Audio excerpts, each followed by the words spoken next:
Jeune milliardaire stérile trouve une petite fille en fauteuil roulant en train de pleurer sur la tombe de son ex-femme.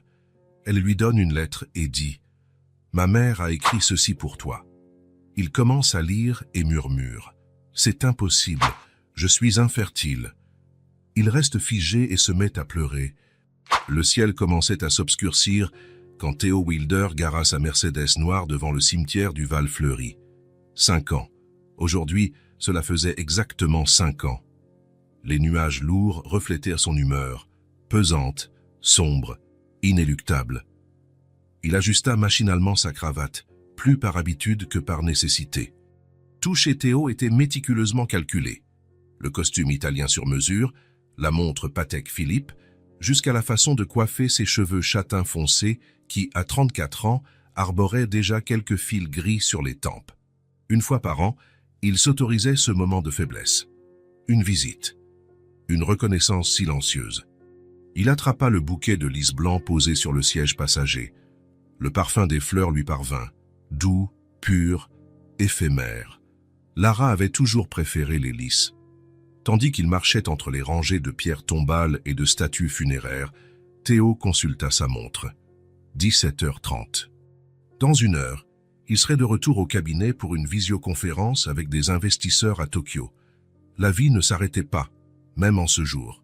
La tombe de Lara se trouvait sous un vieux chêne, simple, élégante, comme elle. Theo prit une profonde inspiration, se préparant à l'instant. 5 ans, et la douleur était toujours là. Pas aussi déchirante qu'avant, mais comme une cicatrice qui ne disparaît jamais complètement. C'est alors qu'il remarqua quelque chose d'inhabituel. Il y avait quelqu'un près de la tombe, une petite silhouette devant la pierre. Theo fronça les sourcils. En 5 ans, il n'avait jamais rencontré personne à cet endroit. Les rares proches de Lara vivaient loin. Et les amis, eh bien, leur mariage avait éloigné beaucoup de monde. En s'approchant, la silhouette se précisa. C'était une enfant. Une petite fille de 6 ou 7 ans peut-être, assise dans un fauteuil roulant. Ses cheveux châtain clair étaient attachés en 2 nattes inégales. Elle portait un manteau bleu clair, bien trop grand pour elle. La fillette ne le remarqua pas immédiatement. Elle était concentrée, fixant la photo de Lara sur la pierre tombale. Dans une main, elle tenait une enveloppe blanche, et dans l'autre, un petit bouquet de roses roses. Elle parlait tout bas à la photo, comme si elle lui confiait un secret. Theo s'éclaircit doucement la gorge. La petite fille se retourna, surprise. Ce fut comme recevoir un coup de poing dans l'estomac. Les yeux, c'étaient exactement ceux de Lara. Grands, expressifs, d'un vert émeraude que Theo connaissait trop bien. Un vert qui le hantait dans ses rêves. « Pardon, dit Theo, retrouvant son calme. « Je ne voulais pas te faire peur. » La fillette l'observa un instant. Son petit visage délicat affichait une expression sérieuse, presque adulte. « Tu es Theo, dit-elle. Ce n'était pas une question. » L'avocat sentit un frisson le parcourir. Comment cet enfant connaissait-elle son nom? « Oui, répondit-il avec prudence. « Et toi, tu es… » La fillette se redressa dans son fauteuil. « Je m'appelle Eva, dit-elle d'une voix claire et assurée, étonnamment confiante pour quelqu'un d'aussi jeune. « Ava Martin. » Martin, le nom de jeune fille de Lara. Theo sentit sa gorge se serrer. « Tu connaissais mon ex-femme » demanda-t-il, tentant de garder une voix stable. Eva regarda la photo sur la pierre, puis reporta son attention sur Theo. Ses yeux, ce vert intense, semblaient le transpercer. « C'était ma maman » répondit-elle simplement. Le monde de Theo s'arrêta. Les mots résonnèrent dans sa tête comme un gong. « Ma maman, ma maman ». L'air sembla plus lourd, difficile à respirer. « Ta maman » répéta-t-il, articulant difficilement. Eva acquiesça. Sans emphase, sans larmes, juste une enfant affirmant un fait. « Elle m'a demandé de te remettre ça » poursuivit-elle, en tendant l'enveloppe blanche vers lui. « Quand je serai prête, mamie Hélène a dit que c'était le bon moment. » Theo fixa l'enveloppe comme si c'était une bombe sur le point d'exploser. Son nom était inscrit dessus, d'une écriture élégante et penchée, celle de Lara. Les doigts tremblants, il saisit l'enveloppe. « Qui est avec toi? Tu es venue toute seule ?» Eva désigna une femme âgée qui attendait à quelques mètres de là, près d'un banc de pierre. Une femme que Theo n'avait pas remarquée auparavant, Hélène Martin, la mère de Lara. Elle fit un petit signe de la main, sans s'approcher. « Mamie m'a amené », expliqua Ava. Elle a dit que c'était important. Théo ouvrit l'enveloppe avec lenteur. À l'intérieur, il y avait une feuille de papier soigneusement pliée. La même écriture élégante, la même essence de Lara. « Théo, si tu lis ceci, c'est que je ne suis plus là. Et c'est que Ava, notre fille, est prête à faire ta connaissance. Oui, notre fille, je sais ce que tu dois penser maintenant. Que c'est impossible. Que la vie a brisé tes chances d'être père bien avant notre rencontre. Je le pensais aussi. Mais les miracles arrivent, même pour ceux qui n'y croient pas. J'ai découvert que j'étais enceinte 3 mois après notre divorce. Les médecins n'ont pas su expliquer comment. Ils ont qualifié ça de cas rare, une de ces exceptions qui défient la science. Je ne te l'ai pas dit parce que tu allais de l'avant, parce que tu disais toujours que tu ne voulais pas d'enfant, même avant de savoir que tu ne pouvais pas en avoir. Parce que j'ai cru que ce serait plus simple ainsi. Je me suis trompé. Ava mérite de connaître son père. Et toi, tu mérites de connaître la fille extraordinaire que tu as. Pardonne-moi de t'avoir caché cela. J'espère qu'un jour tu comprendras. Avec amour, Lara. Le papier tremblait dans les mains de Théo. Ses yeux le brûlaient, sa vision se brouillait. Une larme coula, puis une autre. Bientôt, son visage fut inondé, les larmes dévalant librement sur ce visage habituellement maître de lui-même. C'était la première fois qu'il pleurait depuis les funérailles de Lara. Il regarda la fillette, Eva, qu'il observait avec curiosité. « Tu l'as lu » demanda-t-elle. Théo hocha la tête, tentant de se ressaisir, sans pouvoir retenir le tremblement de sa mâchoire. « Tu es mon père » déclara Eva, aussi directement que précédemment. Il n'y avait ni accusation ni colère dans sa voix, juste la vérité simple d'un enfant. Théo sentit le monde vaciller. C'était impossible. Complètement impossible. Les médecins avaient toujours été catégoriques. Sa condition était irréversible. « Ce n'est pas possible », murmura-t-il, plus pour lui-même que pour la fillette. « Je suis stérile depuis mes 16 ans. Une fièvre, une complication. » Ava inclina la tête, comme si elle essayait de comprendre un problème complexe. « Maman a dit que j'étais un miracle », répondit-elle simplement, en tendant les roses dans sa direction. Théo observa les fleurs, la lettre, la fillette, ses yeux verts, la forme de son menton, la petite ride du front quand elle était concentrée, exactement comme lui. « C'est impossible », murmura-t-il à peine audible. « Je suis stérile. » Et pourtant, elle était là. Une fillette frêle dans un fauteuil roulant, avec les yeux de son ex-femme et son propre menton, lui offrant des roses et une vérité qui anéantissait tout ce qu'il croyait savoir de sa vie. Le monde de Théo Wilder, jusque-là parfaitement ordonné et maîtrisé, venait de s'effondrer entièrement. La maison d'Hélène Martin se trouvait dans un quartier tranquille à la périphérie de la ville. Une modeste construction à 2 étages, avec des murs peints dans une tonalité claire et des cadres de fenêtres blancs. Le petit jardin à l'avant était bien entretenu, avec des rosiers alignés le long d'un muret bas. Une rampe d'accès récemment installée remplaçait les 3 marches de l'entrée, le bois encore neuf, sans trace d'usure. Théo gara sa Mercedes le long du trottoir, coupa le moteur et resta assis. Ses mains agrippaient encore le volant avec force, les jointures blanches sous la pression. 3 jours s'étaient écoulés depuis la rencontre au cimetière. 3 jours de nuit blanche, d'esprits confus et de questions sans réponse.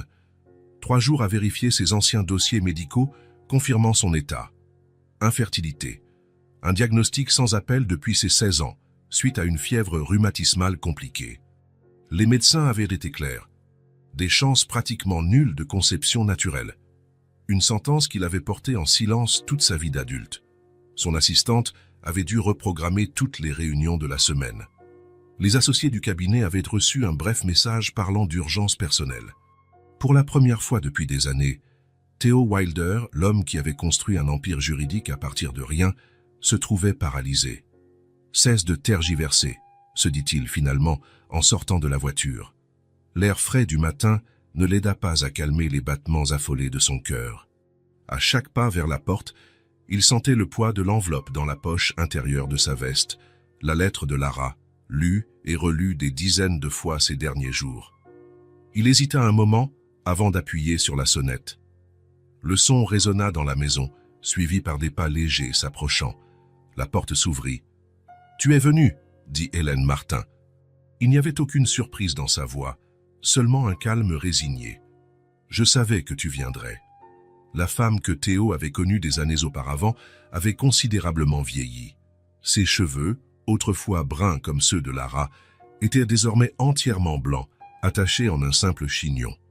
Les rides autour de ses yeux et de sa bouche étaient plus profondes, marque de joies et de peines vécues.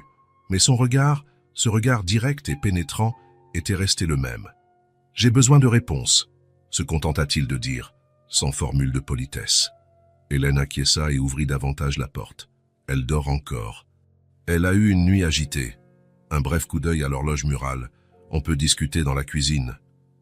Théo entra, se sentant étrangement déplacé. L'intérieur de la maison était chaleureux, avec un mobilier simple et bien entretenu. Les murs du salon étaient couverts de photos encadrées, un contraste frappant avec l'intérieur minimaliste auquel il était habitué. Son regard fut immédiatement attiré par un grand portrait au-dessus de la cheminée. Lara souriant, tenant un bébé dans ses bras. Le nouveau-né était emmailloté dans une couverture jaune, seul son visage dépassant, les yeux fermés dans le sommeil. Lara regardait l'objectif avec une expression que Théo ne lui avait jamais vue, un mélange d'épuisement et d'une joie absolue. Son cœur manqua un battement. C'était Eva, sa fille, peut-être. Cette possibilité lui semblait toujours irréelle. La cuisine était petite, mais accueillante. Une table ronde en bois sombre au centre, entourée de 4 chaises. De petits rideaux jaunes tamisèrent la lumière qui entrait par les fenêtres. Sur le réfrigérateur, maintenu par des aimants colorés, un dessin d'enfant, une fillette aux cheveux bruns et un homme grand en costume, tous deux souriants, avec un grand cœur rouge entre eux. Hélène remarqua son regard posé sur le dessin et fit un commentaire en préparant le café. « Elle a fait ça hier soir. Elle dit qu'elle a rêvé de toi. » Théo détourna le regard, subitement mal à l'aise. L'idée qu'une enfant qu'il connaissait à peine puisse rêver de lui, le considérer comme un père, était déconcertante. Hélène prépara le café en silence, par des gestes précis et familiers. Théo s'assit, l'observant. Quand elle posa enfin une tasse fumante devant lui et s'installa de l'autre côté de la table, le silence devint trop lourd. « C'est vrai ?» demanda-t-il, allant droit au but. Hélène le regarda dans les yeux. « Oui, Eva est ta fille biologique. » Théo secoua lentement la tête. « Impossible, j'ai des rapports médicaux depuis mes 16 ans. Cette fièvre, les médecins étaient formels. Mes chances étaient quasiment nulles. »« Quasiment nulles, ce n'est pas 0. » répondit Hélène avec calme. « Et pourtant, elle est là. » Lara a découvert qu'elle était enceinte 3 mois après le divorce. Elle était aussi choquée que tu l'es maintenant. La main de Théo se crispa autour de la tasse. « Pourquoi elle ne me l'a pas dit ? J'avais le droit de savoir. »« Baisse d'un ton, répliqua Hélène d'un air sévère, jetant un coup d'œil en direction du couloir. « Je ne veux pas qu'Eva se réveille en entendant des cris. » Théo prit une grande inspiration, tentant de maîtriser la colère qui montait. « Pourquoi elle ne me l'a pas dit ?» répéta-t-il plus doucement, mais avec la même intensité. Hélène poussa un long soupir, faisant tourner le bord de sa tasse du bout des doigts. « Vous étiez déjà séparés, Théo. Le divorce avait été difficile. » « Difficile ?» Théo émit un rire amer. « C'était un enfer, mais ça n'excuse pas le fait de me cacher l'existence d'une fille. »« Lara avait ses raisons, » répondit Hélène d'un ton plus ferme. « Tu as toujours dit que tu ne voulais pas d'enfant. Ça, c'était avant de savoir que je ne pouvais pas en avoir. Même après, Lara m'a parlé de la nuit où tu as reçu les résultats définitifs. Elle a dit que tu semblais presque soulagé. » Le souvenir frappa Théo comme un coup. Il avait 25 ans quand il avait finalement décidé d'examiner pourquoi, malgré des années sans protection, il n'avait jamais eu d'enfant. Le verdict définitif était tombé, infertilité. Il se rappela avoir dit à Lara, alors qu'ils étaient assis sur le lit de leur appartement, « Au moins on sait qu'on n'aura jamais à s'en préoccuper. » À l'époque, il pensait faire preuve de force, de réalisme. Ce n'était pas du soulagement, c'était un mécanisme de défense. Une manière de cacher la douleur, mais Lara l'avait perçue autrement. « Elle s'est trompée, » murmura-t-il, plus pour lui-même qu'à Hélène. Un moment de silence s'ensuivit. Hélène saisit sa tasse à 2 mains, comme pour y puiser de la chaleur malgré la tiédeur ambiante. Lorsqu'elle a découvert sa grossesse, Lara était perdue, effrayée. Elle a consulté 3 médecins. Tous ont dit la même chose. C'était un de ces cas rares, presque impossible. 1 sur 1 million. Elle fit une pause, prenant une gorgée de café avant de poursuivre. Lara a envisagé de te le dire. Elle a même appelé ton cabinet 2 fois. La première, ta secrétaire a dit que tu étais en réunion importante. La deuxième, tu étais en voyage, à Tokyo ou Hong Kong, je ne sais plus. Elle aurait dû insister, rétorqua Théo. C'est trop énorme. Puis est venue la nouvelle de ta grande affaire contre cette entreprise pharmaceutique. C'était partout dans les journaux. Le jeune avocat prodige qui peut faire tomber un géant. Lara a vu les interviews, les photos. Tu étais dans ton élément au sommet. Théo s'en souvenait parfaitement. Sa première grande affaire, celle qu'il avait révélée. Il y avait travaillé presque 20 heures par jour pendant 6 mois. C'était ce dossier qui avait lancé sa réputation et qui avait probablement brisé son mariage, même s'il ne s'en était pas rendu compte à l'époque. Et malgré ça qu'elle a décidé de ne pas me le dire. Au début, oui, elle pensait que tu n'étais pas prêt, que tu ne voulais pas de cette responsabilité, que ce serait un fardeau pour toi. Théo sentit la colère bouillir en lui. Un fardeau? Ma propre fille? Tu étais en train de bâtir ton empire, Théo. Tu travaillais 18 heures par jour. C'était l'une des raisons de votre divorce, tu te souviens? Marié à un fantôme, disait-elle. Les mots le frappèrent, car ils étaient vrais. Durant les dernières années de leur mariage, Théo rentrait à peine à la maison. Et quand il le faisait, il rapportait du travail. Lara l'avait supplié de passer du temps avec elle, de se connecter, de s'investir. Il avait toujours promis que ce serait différent après la prochaine grande affaire. Mais il y avait toujours une autre grande affaire, une nouvelle montagne à gravir. Et ensuite, demanda-t-il plus doucement, quand Ava est née, quand elle a grandi? Hélène se leva pour aller fouiller dans un tiroir près de l'évier. Elle en sortit une grande enveloppe jaunie par le temps. Lara t'a écrit, souvent, des lettres qu'elle n'a jamais envoyées. Elle poussa l'enveloppe vers lui. Plusieurs fois, elle s'est même rendue en voiture devant ton cabinet avec Ava. Elle restait dans la voiture, t'observait de loin. Elle n'a jamais eu le courage d'entrer. Théo prit l'enveloppe d'une main tremblante. Elle était lourde, pleine de lettres jamais postées. Des années de pensées non partagées. Pourquoi? La peur surtout. La peur que tu rejettes Eva. Ou pire, que tu l'acceptes par obligation et non par amour. Hélène marqua une pause, observant ses mains. Et ensuite, elle est tombée malade. Le cancer a progressé trop vite. Théo sentit un nœud dans sa gorge. Lara n'avait que 32 ans lorsqu'elle était décédée. Bien trop jeune. Et l'accident? Eva a mentionné un accident. L'expression d'Hélène changea, s'assombrissant. Une douleur ancienne se refléta dans ses yeux. Elles rentrèrent de l'hôpital après une séance de chimiothérapie. Un conducteur ivre a brûlé un feu rouge. Lara l'a vu arriver. Elle a essayé d'esquiver, mais elle prit une grande inspiration. Elle a tenté de protéger Ava de son propre corps. Sa voix se brisa. Elle lui a sauvé la vie, mais Ava a perdu l'usage de ses jambes. Lara ne s'en est jamais remise. Entre le cancer et les séquelles de l'accident, c'en était trop. Théo ferma les yeux, essayant d'assimiler tout cela. Il s'imagina Lara seule, luttant contre le cancer, s'occupant d'une enfant paraplégique, sans lui, parce qu'il ignorait tout, parce qu'elle n'avait rien dit. Dans ces derniers mois, reprit Hélène en essuyant discrètement une larme, Lara a compris qu'elle avait fait une erreur, qu'Eva aurait besoin d'un père, que tu avais le droit de la connaître. Elle montra l'enveloppe. Tout est là, les examens qui prouvent la grossesse, les photos des premières années, les résultats d'analyse ADN qu'elle a fait avant de mourir. Des analyses ADN? Elle savait que tu douterais, que tu aurais besoin de preuves. Hélène esquissa un sourire triste. Ma fille te connaissait bien, Théo. Avant qu'il ne réponde, ils entendirent un bruit dans le couloir, le frottement discret de roues sur le parquet. Eva apparut dans l'embrasure de la porte, encore en pyjama, un ensemble en coton bleu à petites étoiles blanches. Ses cheveux étaient décoiffés, son visage encore marqué par l'oreiller. « Tu es revenu » dit-elle en regardant Théo de ses yeux verts brillants, les yeux de Lara. Théo sentit quelque chose s'éveiller en lui, quelque chose qui dormait depuis longtemps. « Je suis revenu » répondit-il simplement.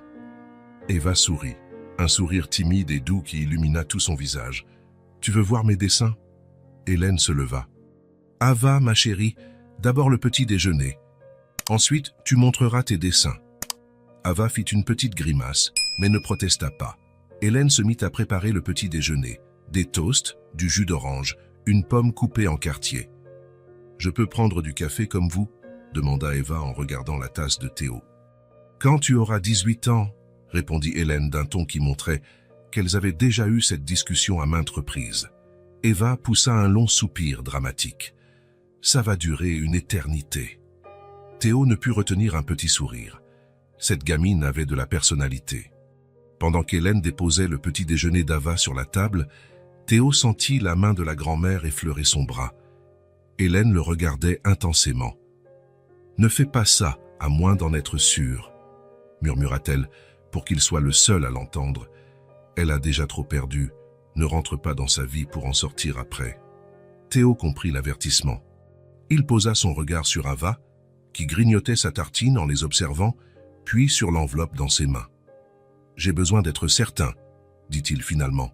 « Je veux un test ADN actuel, mon propre test. » Hélène hocha la tête, comme si elle s'y attendait.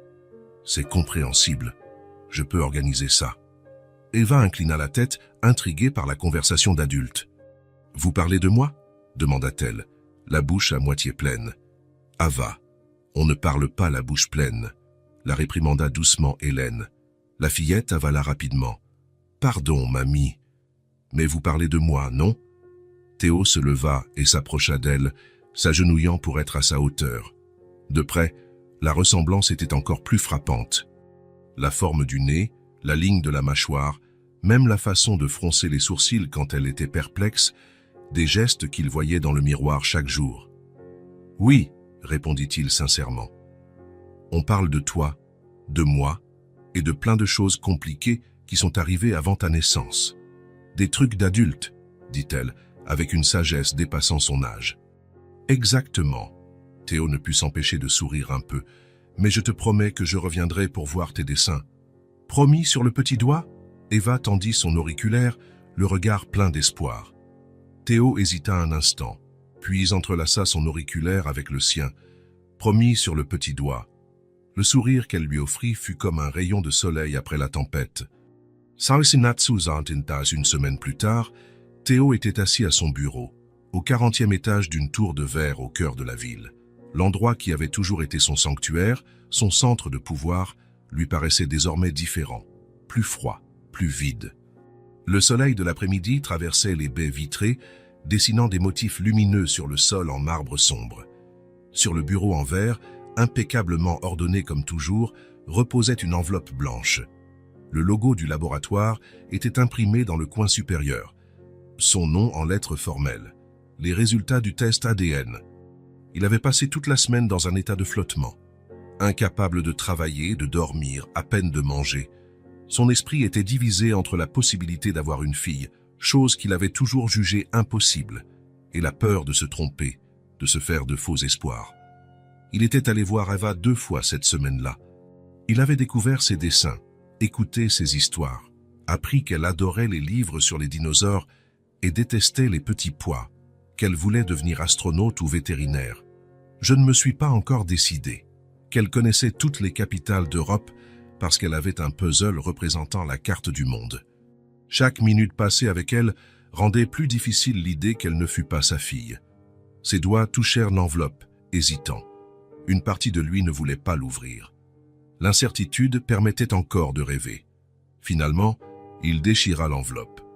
Son regard parcourut rapidement les pages de termes techniques, à la recherche de la conclusion. Lorsqu'il la trouva, il dut la relire 3 fois pour l'assimiler. Probabilité de paternité, 98%. La pièce se mit à tourner autour de lui. Théo laissa tomber le document sur le bureau et se couvrit le visage de ses mains. Son corps entier se mit à trembler, submergé par l'émotion. Eva était sa fille biologique. Le miracle que tous les médecins avaient qualifié d'impossible. Pour la première fois depuis son adolescence, ou peut-être pour la première fois de sa vie, Théo Wilder pleura à chaudes larmes. Des sanglots profonds, issus d'un endroit enfoui en lui depuis longtemps. Il pleurait pour toutes ces années perdues à croire un mensonge sur lui-même, pour le temps gâché, pour les premiers pas qu'il n'avait pas vus, les premiers mots qu'il n'avait pas entendus, les anniversaires qu'il n'avait pas fêtés. Il pleurait pour Lara, qui avait tout affronté seule alors que ce n'était pas nécessaire. Il était si absorbé par sa douleur qu'il n'entendit pas la porte s'ouvrir. Il ne se rendit compte qu'il n'était plus seul que lorsqu'il sentit une main sur son épaule. Rachel, son assistante depuis 8 ans, le regardait avec inquiétude. En toutes ces années, elle ne l'avait jamais vu ainsi. Personne ne l'avait jamais vu ainsi. « Monsieur Wilder, est-ce que... ça va ?» Théo essuya ses yeux rapidement, mais c'était trop tard pour dissimuler ses larmes. « Annulez tous mes rendez-vous pour le reste de la semaine, » dit-il d'une voix encore étranglée. « Et pour la semaine prochaine aussi. » Rachel le dévisagea, puis jeta un œil au papier sur le bureau avant de reposer son regard sur lui. Elle hocha la tête lentement. « Bien sûr, monsieur. » Une fois la porte refermée, Théo demeura immobile un long moment. Le soleil commençait à décliner, projetant de longues ombres dans le bureau. Enfin, il attrapa son téléphone et appela Hélène. « C'est bien ma fille, » dit-il dès qu'elle décrocha. Inutile de préciser quoi que ce soit. « Je le savais, » répondit doucement Hélène. « Je peux passer demain, j'ai besoin de la voir. » Elle sera ravie. Elle parle de toi tous les jours. Lorsqu'il raccrocha, Théo s'approcha des vitres. La ville s'étendait sous ses yeux.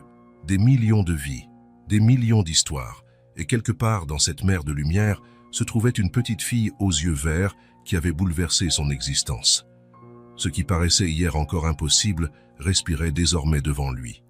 Son avenir venait de changer du tout au tout en un instant. Il avait une fille, et plus rien d'autre n'avait d'importance. La routine de Théo changea radicalement dans les semaines qui suivirent. Les réunions se terminaient désormais à 17h pile. Son chauffeur connaissait déjà l'adresse. 20 minutes séparaient le centre-ville du quartier tranquille où habitaient Eva et Hélène. Au début, les visites étaient courtes, presque formelles. Théo arrivait avec des cadeaux, des livres sur les dinosaures, des puzzles du système solaire, un petit télescope.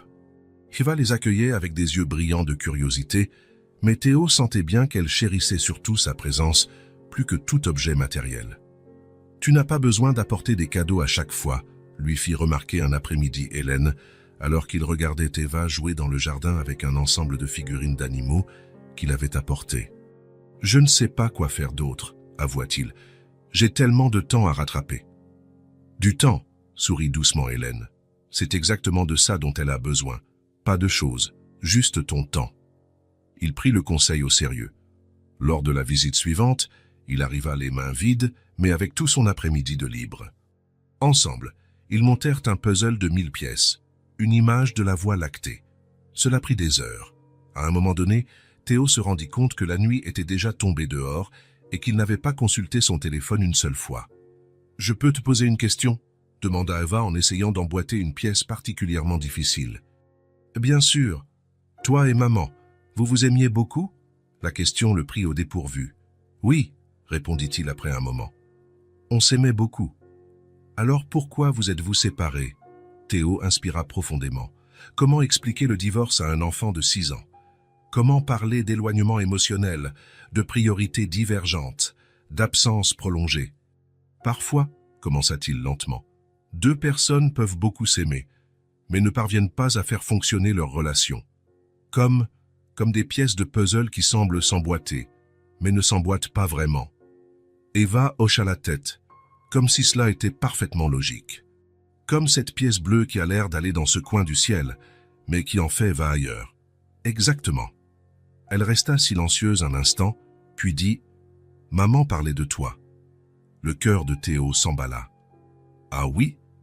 Qu'est-ce qu'elle disait? » Que tu étais très intelligent, que tu travaillais beaucoup pour aider les gens, et que parfois tu avais le regard triste. Elle le regarda, comme maintenant. Depuis l'autre côté de la pièce, Hélène observait la scène en silence, tricotant ce qui ressemblait à une écharpe. Ses yeux, si semblables à ceux de Lara, reflétaient un mélange de tendresse et de préoccupation. Les visites se firent plus fréquentes, 2, 3 fois par semaine. Théo réorganisait son emploi du temps, déléguait des dossiers, surprenait ses associés par ses demandes de congé. Pour quelqu'un qui avait toujours placé le travail au-dessus de tout, c'était une révolution. Un samedi ensoleillé, il emmena Eva au parc. Il découvrit une logistique à laquelle il n'avait jamais pensé. Vérifier l'accessibilité des chemins, s'assurer qu'il y avait des toilettes adaptées, monter et descendre le fauteuil du coffre de la voiture. Mais chaque effort fut récompensé par l'émerveillement d'Ava lorsqu'elle vit les canards sur l'étang. « Maman m'emmenait ici », dit Ava en lançant des morceaux de pain aux canards gourmands. Elle connaissait le nom de tous les oiseaux. « C'est vrai ?» sourit Théo. « Lesquels t'a-t-elle appris ?» Eva montra différents volatiles autour de l'étang en nommant chaque espèce. « Celui-là, c'est un moineau, et celui-ci un merle, et le grand au long cou, c'est un héron. » Elle s'arrêta. Maman disait que les oiseaux étaient comme de petits anges, des espions du ciel. Théo sentit un nœud dans sa gorge. C'était tout à fait le genre de choses que Lara aurait dit, poétique, pleine de fantaisie. « Ta mère était une femme très spéciale », réussit-il à dire. « Je sais », répondit simplement Eva. « Elle est au ciel maintenant, mais elle veille sur moi. » Puis, avec la spontanéité déconcertante des enfants, elle passa à un autre sujet. « On peut prendre une glace ?» Dans les semaines qui suivirent, Théo découvrit un monde nouveau à travers les yeux d'Eva. La ville qu'il connaissait depuis des années lui apparaissait différente, pleine de détails qu'il n'avait jamais remarqués. Des dessins à la craie sur les trottoirs, un vendeur de ballons sur la place, des nuages en forme d'animaux fantastiques. Plus surprenante encore était la manière dont il se sentait après chaque visite. Fatigué, certes, mais pas épuisé comme après le travail. C'était une fatigue douce, nourrissante, pleine de sens. « Tu t'attaches à elle », fit remarquer un soir Hélène, alors que Théo attendait qu'Ava finisse de se préparer pour aller se coucher. Ce n'était pas une question. « Oui », admit-il. « Elle est extraordinaire. Elle ressemble à sa mère, pas seulement physiquement, elle a le même esprit. Et quelque chose de moi aussi, ajouta Théo, s'étonnant lui-même de la fierté dans sa propre voix. Cette obstination à comprendre comment fonctionnent les choses, la façon de froncer les sourcils quand elle se concentre. Hélène sourit. Je l'ai remarqué aussi. Un silence confortable s'installa, quelque chose qui aurait été impossible quelques semaines plus tôt. Venez vivre avec moi, lâcha soudain Théo, surpris lui-même par ses paroles. Hélène haussa les sourcils. Pardon ? Ma maison est bien trop grande pour une seule personne. Il y a plus qu'assez d'espace. Je peux tout adapter pour Ava. Des rampes, un ascenseur, ce dont elle a besoin. Théo, c'est un pas énorme. Tu ne peux pas prendre une telle décision sur un coup de tête. Ce n'est pas un coup de tête. J'y pense depuis des semaines. Il se dirigea vers la fenêtre, regardant le petit jardin où Eva jouait dans la journée. Cette maison a beaucoup d'escaliers. La salle de bain est à l'étage. Ça doit être dur pour vous. Hélène ne nia pas. Son regard la trahissait. La fatigue accumulée à porter une enfant dans les escaliers, à adapter une maison qui n'avait pas été conçue pour un fauteuil roulant. De plus, poursuivit Théo plus doucement, je veux être présent. Je veux rattraper le temps perdu. Et ton travail ? Ta vie, demanda Hélène, inquiète. Tu as bâti un univers qui n'incluait ni enfants ni personnes âgées. Alors je vais en construire un nouveau. La détermination dans sa voix les surprit tous les deux. Un univers meilleur. À ce moment, Eva apparut à la porte du salon, déjà en pyjama, un livre d'histoire dans les mains.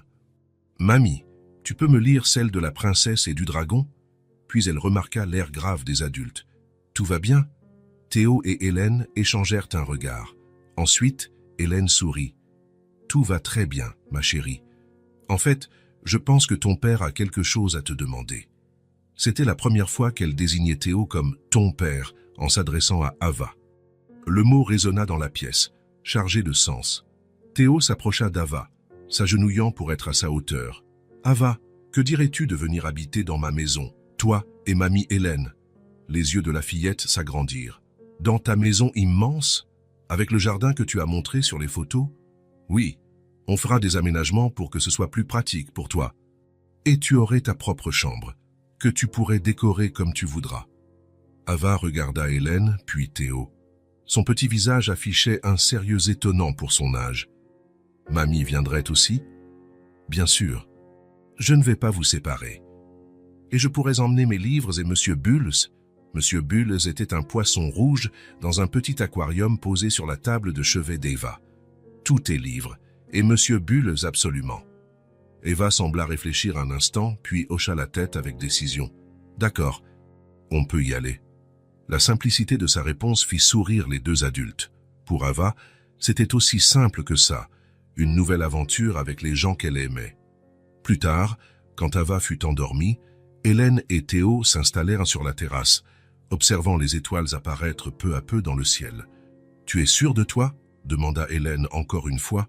« C'est une grande responsabilité, un vrai bouleversement. Ma vie a déjà changé, » répondit Théo. « À partir du moment où j'ai vu Ava au cimetière, le choix était fait. Le chemin à venir, bien que parsemé d'inconnus, semblait plus clair et lumineux que n'importe quel avenir qu'il avait pu imaginer. La demeure de Théo Wilder se trouvait dans un quartier huppé, entouré d'un vaste jardin impeccablement entretenu. L'architecture imposante, 3 étages aux lignes modernes et épurées, avec des baies vitrées du sol au plafond, suscitait souvent l'admiration des visiteurs. C'était le genre de résidence qui paraît dans les magazines de décoration, un symbole de réussite et de raffinement, et de solitude. Pendant les 5 années où il y avait vécu, Théo n'avait jamais appelé ce lieu « chez moi ». C'était juste la maison, un endroit où revenir après des heures passées au cabinet. Les meubles élégants et coûteux servaient rarement. La cuisine, pourtant haut de gamme, n'était utilisée que pour réchauffer des plats préparés. Les nombreuses chambres d'amis n'accueillaient jamais personne. Maintenant, tout était sur le point de changer. « Nous avons beaucoup de travail », déclara Théo à l'architecte alors qu'ils traversèrent le rez-de-chaussée. « Je veux que tout soit adapté en 2 semaines. » L'architecte, un homme d'un certain âge qui avait déjà réalisé d'autres projets pour Théo, sembla surpris. 2 semaines pour des travaux de cette envergure? Le budget n'est pas un problème, répliqua simplement Théo. Engagez autant d'équipes qu'il faudra. Le chantier était ambitieux. Rampes aux entrées, installation d'un ascenseur desservant les 3 étages, élargissement de certaines portes, rénovation complète de 2 salles de bain pour y ajouter des barres de soutien et des douches accessibles. La grande chambre du 2e étage, la plus lumineuse, serait transformée en chambre pour Ava. « Et je veux que ce mur soit peint avec une fresque de fleurs », ajouta Théo en montrant la paroi principale de la pièce. L'architecte prit des notes sur sa tablette. « Un type de fleur en particulier ?» Théo hésita. Quelle fleur Eva aimait-elle? Il réalisa avec une certaine tristesse qu'il ignorait encore ce genre de détails à son sujet. Des fleurs colorées et gaies, je vous confirmerai plus tard. Le soir même, en rendant visite à Eva et Hélène, il demanda l'air de rien à la fillette quelles étaient ses fleurs préférées. « Les tournesols », répondit-elle sans hésiter, « parce qu'ils sont grands et qu'ils regardent toujours le soleil. » Le lendemain, l'architecte reçut des instructions précises. La fresque devait représenter un champ de tournesol, du sol au plafond, avec quelques papillons et abeilles parmi les fleurs. Il faut donner l'impression que la fenêtre donne sur un vrai jardin, expliqua Théo. Les jours suivants furent un tourbillon de bruit, de poussière et d'activité fébrile. Théo s'impliqua dans chaque étape, vérifiant les moindres détails, exigeant des modifications s'il jugeait quelque chose inadapté. Pour un homme habitué à déléguer, son investissement étonna tout le monde.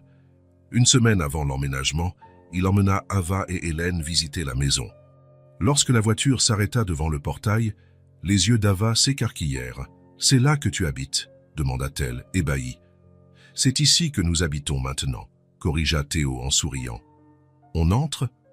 La nouvelle rampe à l'entrée principale fut la première chose qu'Eva remarqua. Large à souhait pour son fauteuil, avec une inclinaison douce qu'elle pouvait gérer elle-même. Le sourire qu'elle adressa à Théo en montant sans aide valait tous les investissements. À l'intérieur, la maison était méconnaissable. Les grands espaces froids et impersonnels avaient été égayés de couleurs et de textures plus chaleureuses.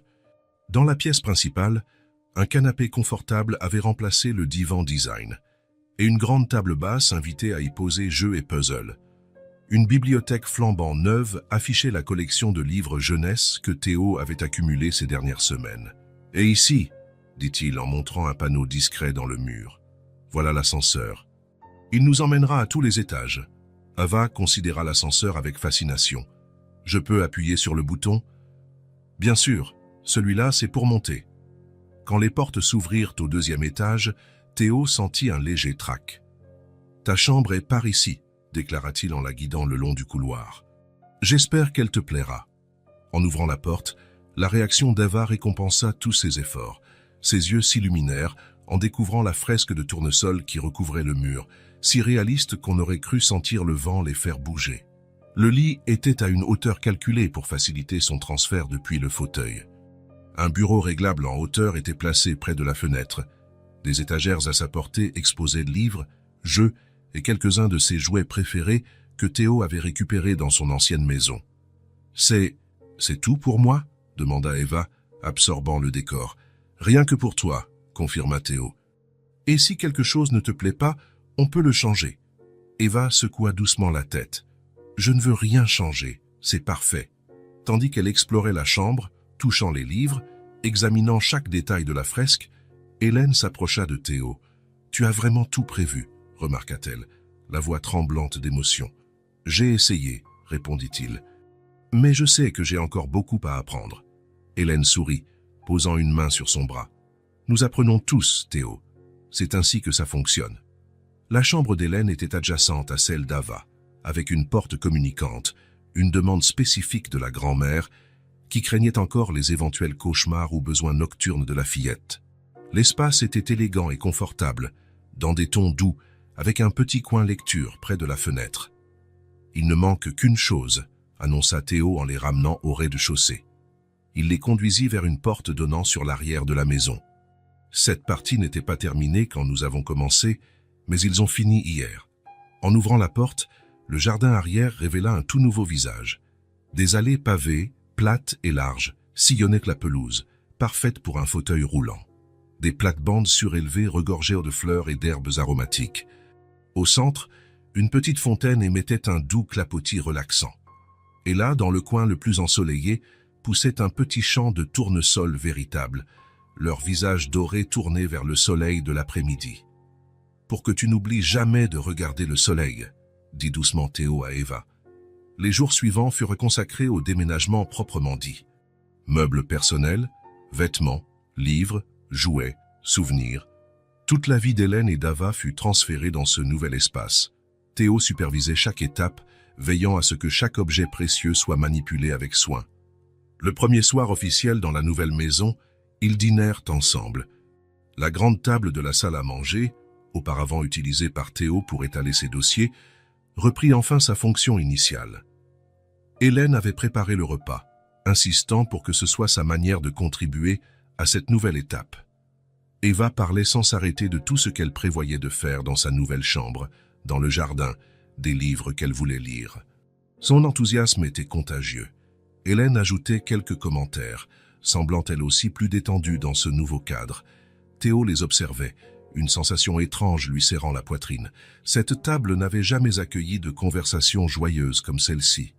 Ses murs n'avaient jamais résonné d'un rire d'enfant. Pour la première fois depuis l'achat de cette demeure imposante, Théo eut la sensation d'être réellement chez lui. Ni l'adresse prestigieuse, ni les meubles coûteux, ni l'architecture de premier ordre ne suffisaient à faire un foyer. C'était ça, des voix, des rires, des projets partagés, une famille. La maison, autrefois froide et vide, prenait enfin vie. Les jours dans la nouvelle maison devinrent vite des semaines. Une routine s'installa. Petit déjeuner ensemble avant que Théo ne parte au cabinet, dîners en famille, histoires avant de dormir. Hélène gérait la maison la journée, tandis qu'Ava allait dans une nouvelle école, plus proche, dotée d'équipements adaptés aux enfants à mobilité réduite. Pour la première fois de sa vie d'adulte, Théo quittait le bureau à l'heure. Ses associés ne commentaient plus sa nouvelle routine. Son regard déterminé, lorsqu'il avait annoncé vouloir des horaires plus flexibles, avait coupé court à toute objection. Un dimanche après-midi, alors qu'Hélène se reposait, Théo et Ava étaient dans le jardin. Il avait installé une table adaptée pour qu'elle puisse planter ses propres graines. Eva portait de petites gants de jardinage colorés et déposait soigneusement des graines de tournesol dans des pots. Comme ça, ils seront plus petits que ceux qui sont là-bas, expliqua-t-elle en désignant les tournesols déjà adultes au fond du jardin. Et je pourrais les avoir dans ma chambre. Théo l'observait, fasciné par la gravité avec laquelle elle s'appliquait. Ses gestes étaient précis, ses petites mains travaillant avec soin pour ne pas perdre une seule graine. « Tu aimes beaucoup les plantes, n'est-ce pas ?» demanda-t-il en l'aidant à arroser les pots fraîchement semés. « Oui, maman m'a appris. Elle disait que les plantes sont comme les gens.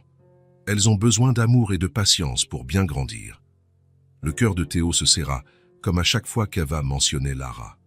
Un mélange de douleur face à la perte et de gratitude pour l'amour que Lara avait donné à leur fille. « Ta maman était une personne très spéciale, » dit-il doucement. Ava acquiesça, ajustant la terre autour d'une graine. Elle me chantait des berceuses tous les soirs, et elle connaissait toutes les histoires sur les constellations. Un silence paisible s'installa, interrompu seulement par le chant lointain des oiseaux et le bruissement du vent dans les arbres. Théo se rendit compte qu'il ignorait encore tant de choses sur Ava, sur sa vie d'avant. « Ava, commença-t-il, pesant ses mots, puis-je te poser une question ?»« Bien sûr, » dit-elle sans détourner son attention de son travail. « Comment est arrivé l'accident? Celui qui t'a obligé à être en fauteuil roulant ?» Les petites mains d'Ava s'arrêtèrent une seconde. Elle garda la tête baissée, fixant les pots devant elle. Théo regretta immédiatement sa question. Était-ce trop tôt? Trop insensible? Tu n'es pas obligé d'en parler si tu ne veux pas, ajouta-t-il précipitamment. Non, ça va, répondit-elle d'une voix basse mais assurée. Elle leva finalement les yeux vers Théo. J'avais 3 ans. Elle retira ses gants, les posant soigneusement sur la table. Ses mains libres se mirent à jouer avec l'ourlet de son t-shirt, un geste que Théo avait déjà remarqué lorsqu'elle était anxieuse. On a eu un accident de voiture. Maman me ramenait de l'hôpital. L'hôpital, répéta Théo doucement. Elle suivait un traitement. Pour le cancer. Le mot semblait soigneusement appris, même si elle n'en comprenait peut-être pas totalement la portée. Il pleuvait beaucoup. Une voiture est arrivée trop vite et nous a percutés. Ses yeux verts, ceux de Lara, semblèrent se perdre dans le vide, comme si elle revivait la scène. Maman a essayé de me protéger avec son propre corps. Je me souviens qu'elle a crié mon nom et qu'elle s'est jetée sur moi. Théo sentit sa gorge se nouer. L'image de Lara, déjà malade, protégeant sa fille de tout son corps, était déchirante. Je me suis réveillé à l'hôpital, et elle n'est jamais revenue. La voix d'Eva se brisa légèrement, mais il n'y avait pas de larmes. Théo comprit qu'elle avait déjà raconté cette histoire maintes fois, apprivoisant peu à peu ce souvenir traumatique. Les médecins ont dit que je ne marcherai plus jamais, mes jambes n'obéissent plus à mon cerveau. Elle prononçait ces mots avec une simplicité poignante. Si jeune, déjà confrontée à des choses si définitives. Mais à la grande surprise de Théo, Ava esquissa un sourire, un petit sourire, mais réel. Mamie dit que maintenant, je marche avec des roues, comme un vélo magique, et que je peux aller plus vite que tout le monde si je veux. Théo ne put retenir ses larmes. La résilience de cet enfant, sa capacité à trouver la lumière dans les situations les plus sombres, était bouleversante. « Ta grand-mère est une femme très sage », parvint-il à dire. « Parfois, je rêve que je cours », poursuivit Eva avec la même naturelle. « Je cours très vite dans un champ de fleurs. C'est étrange, parce que je ne me souviens plus vraiment de ce que c'est de courir. J'étais trop petite. » Théo se rapprocha, s'agenouillant pour être à sa hauteur. « Ava, tu es la personne la plus courageuse que je connaisse. Tu le sais ?» Elle fronça les sourcils, perplexe. « Mais je suis petite. Il y a plein de trucs que je ne peux pas faire toute seule. Le courage ne se mesure pas qu'aux muscles ou au fait de tout faire soi-même, » expliqua Théo. « C'est la façon dont on affronte les épreuves difficiles. C'est avancer même quand ça fait mal. » Eva sembla réfléchir. « Comme toi quand tu as su pour moi. Mamie m'a dit que ça a été dur pour toi de le croire. » Théo sourit, impressionné une fois de plus par la perspicacité de l'enfant. « Exact. Ça a été très dur pour moi. Mais tu as rendu les choses plus faciles avec ton sourire, ta force. » Eva tendit la main et, avec une délicatesse qui surprit Théo, essuya une larme qui coulait sur sa joue. Le geste, si adulte venant d'une fillette si petite, ne fit qu'accentuer les larmes de Théo. « Ne sois pas triste, » dit-elle. « Maman disait toujours qu'il fallait se souvenir d'elle avec de la joie, pas de la tristesse. Et maintenant, j'ai toi et mamie, et la nouvelle maison, et les tournesols. » Théo respira profondément, tentant de reprendre le contrôle. Cet enfant, sa fille, continuait de l'étonner par sa sagesse et son envie de vivre, malgré tout ce qu'elle avait perdu. « Tu as raison, admit-il enfin. Et tu sais quoi? Je pense qu'on pourrait encore planter plus de fleurs ici. Peut-être un parterre entier, comme dans ta chambre. » Le visage d'Ava s'illumina. « On peut? De toutes les couleurs? De toutes les couleurs du monde. Et je peux aider à choisir? Bien sûr, tu seras la chef du projet Jardin. » Eva éclata de rire, ce son que Théo commençait à considérer comme le plus précieux du monde. Elle se remit à ses pots de graines, expliquant avec sérieux à Théo exactement combien de soleil et d'eau chaque graine aurait besoin. Tandis qu'il la regardait faire, Théo formula une promesse silencieuse. Il ne pouvait pas changer le passé, redonner à Ava sa mère ou l'usage de ses jambes, mais il pouvait faire en sorte que son futur soit aussi radieux que possible, qu'elle ne manque jamais d'amour, de sécurité, d'opportunité. De l'autre côté du jardin, à travers la fenêtre de la cuisine, Hélène observait sans se faire remarquer. Elle vit les larmes de Théo, le geste délicat d'Ava, la conversation intense qui se termina par des sourires. Lorsqu'elle les entendit rire ensemble, en rempotant des graines, elle ressentit une paix qu'elle n'avait plus connue depuis des années. Enfin, Lara pouvait reposer en paix. Sa fille était entre de bonnes mains. La décision d'officialiser la reconnaissance d'Eva en tant que fille de Théo vint naturellement. 2 mois avaient passé depuis qu'ils habitaient ensemble, et le lien entre eux se renforçait jour après jour. Ce qui était d'abord fragile et incertain était devenu solide, aussi réel que le sang qui coulait dans leurs veines. Ce fut Hélène qui aborda le sujet la première, au dîner. « Vous avez pensé à la question du nom ?» demanda-t-elle en servant du jus à Eva. Théo fronça les sourcils. « De quel nom parles-tu ?»« Du nom de famille, » précisa Hélène. « Ava porte le nom Martin, celui de sa mère. Mais maintenant qu'elle est avec toi, je peux changer de nom, intervint Ava, les yeux grands ouverts devant cette nouvelle perspective. Théo la dévisagea, réalisant l'importance de cette décision pour la fillette. Oui, si tu le souhaites. On peut ajouter mon nom au tien. Je serai Eva Martin Wilder? Demanda-t-elle, souriant en testant cette sonorité. Exactement. Ou simplement Eva Wilder, si tu préfères. La fillette réfléchit un instant avec sérieux. Je pense que je veux les deux, pour garder un peu de maman et un peu de toi. Théo sentit un pincement au cœur. La sensibilité d'Eva, sa compréhension profonde de l'importance des noms et de ce qu'ils représentent, était extraordinaire pour une enfant si jeune. Eva Martin Wilder, répéta-t-il. Ça sonne très bien. Mais la procédure n'était pas aussi simple que d'ajouter un nom. En tant qu'avocat, Théo connaissait les formalités légales requises, la reconnaissance de paternité, puis la modification de l'acte de naissance. Des documents, des signatures, des procédures administratives. Ce soir-là, après qu'Ava se fut endormie, Théo téléphona à Martin Greaves, un collègue spécialisé en droit de la famille. Il lui expliqua la situation, la découverte tardive de sa paternité, les tests ADN, la cohabitation récente. « Je veux que ça se fasse au plus vite », conclut Théo. « Je tiens à ce que tout soit légalement reconnu, que plus personne ne doute de mes droits en tant que père. » Martin, qui connaissait Théo depuis des années, ne masqua pas sa surprise. Le Théo Wilder qu'il avait côtoyé était un bourreau de travail, sans place pour une relation sérieuse, a fortiori pour un enfant. « Je m'en charge personnellement », assura-t-il. « Compte tenu des circonstances et du test ADN, ça ne devrait pas poser de difficultés. Tu partages la tutelle avec la grand-mère maternelle pour l'instant? Oui, Hélène et moi gérons ça ensemble. Elle est formidable. Théo marqua une pause. Je veux qu'elle reste tutrice légale avec moi. C'est important pour Ava. Ça se comprend. Je vais préparer tous les documents. Avec un peu de chance, dans 2 semaines, tout sera finalisé.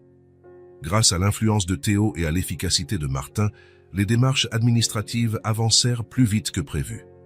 10 jours plus tard, tous les papiers étaient prêts pour la signature finale au greffe.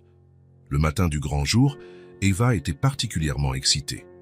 Elle avait choisi sa robe préférée, bleue avec de petites étoiles blanches, et demandé à Hélène de lui tresser les cheveux de façon élaborée.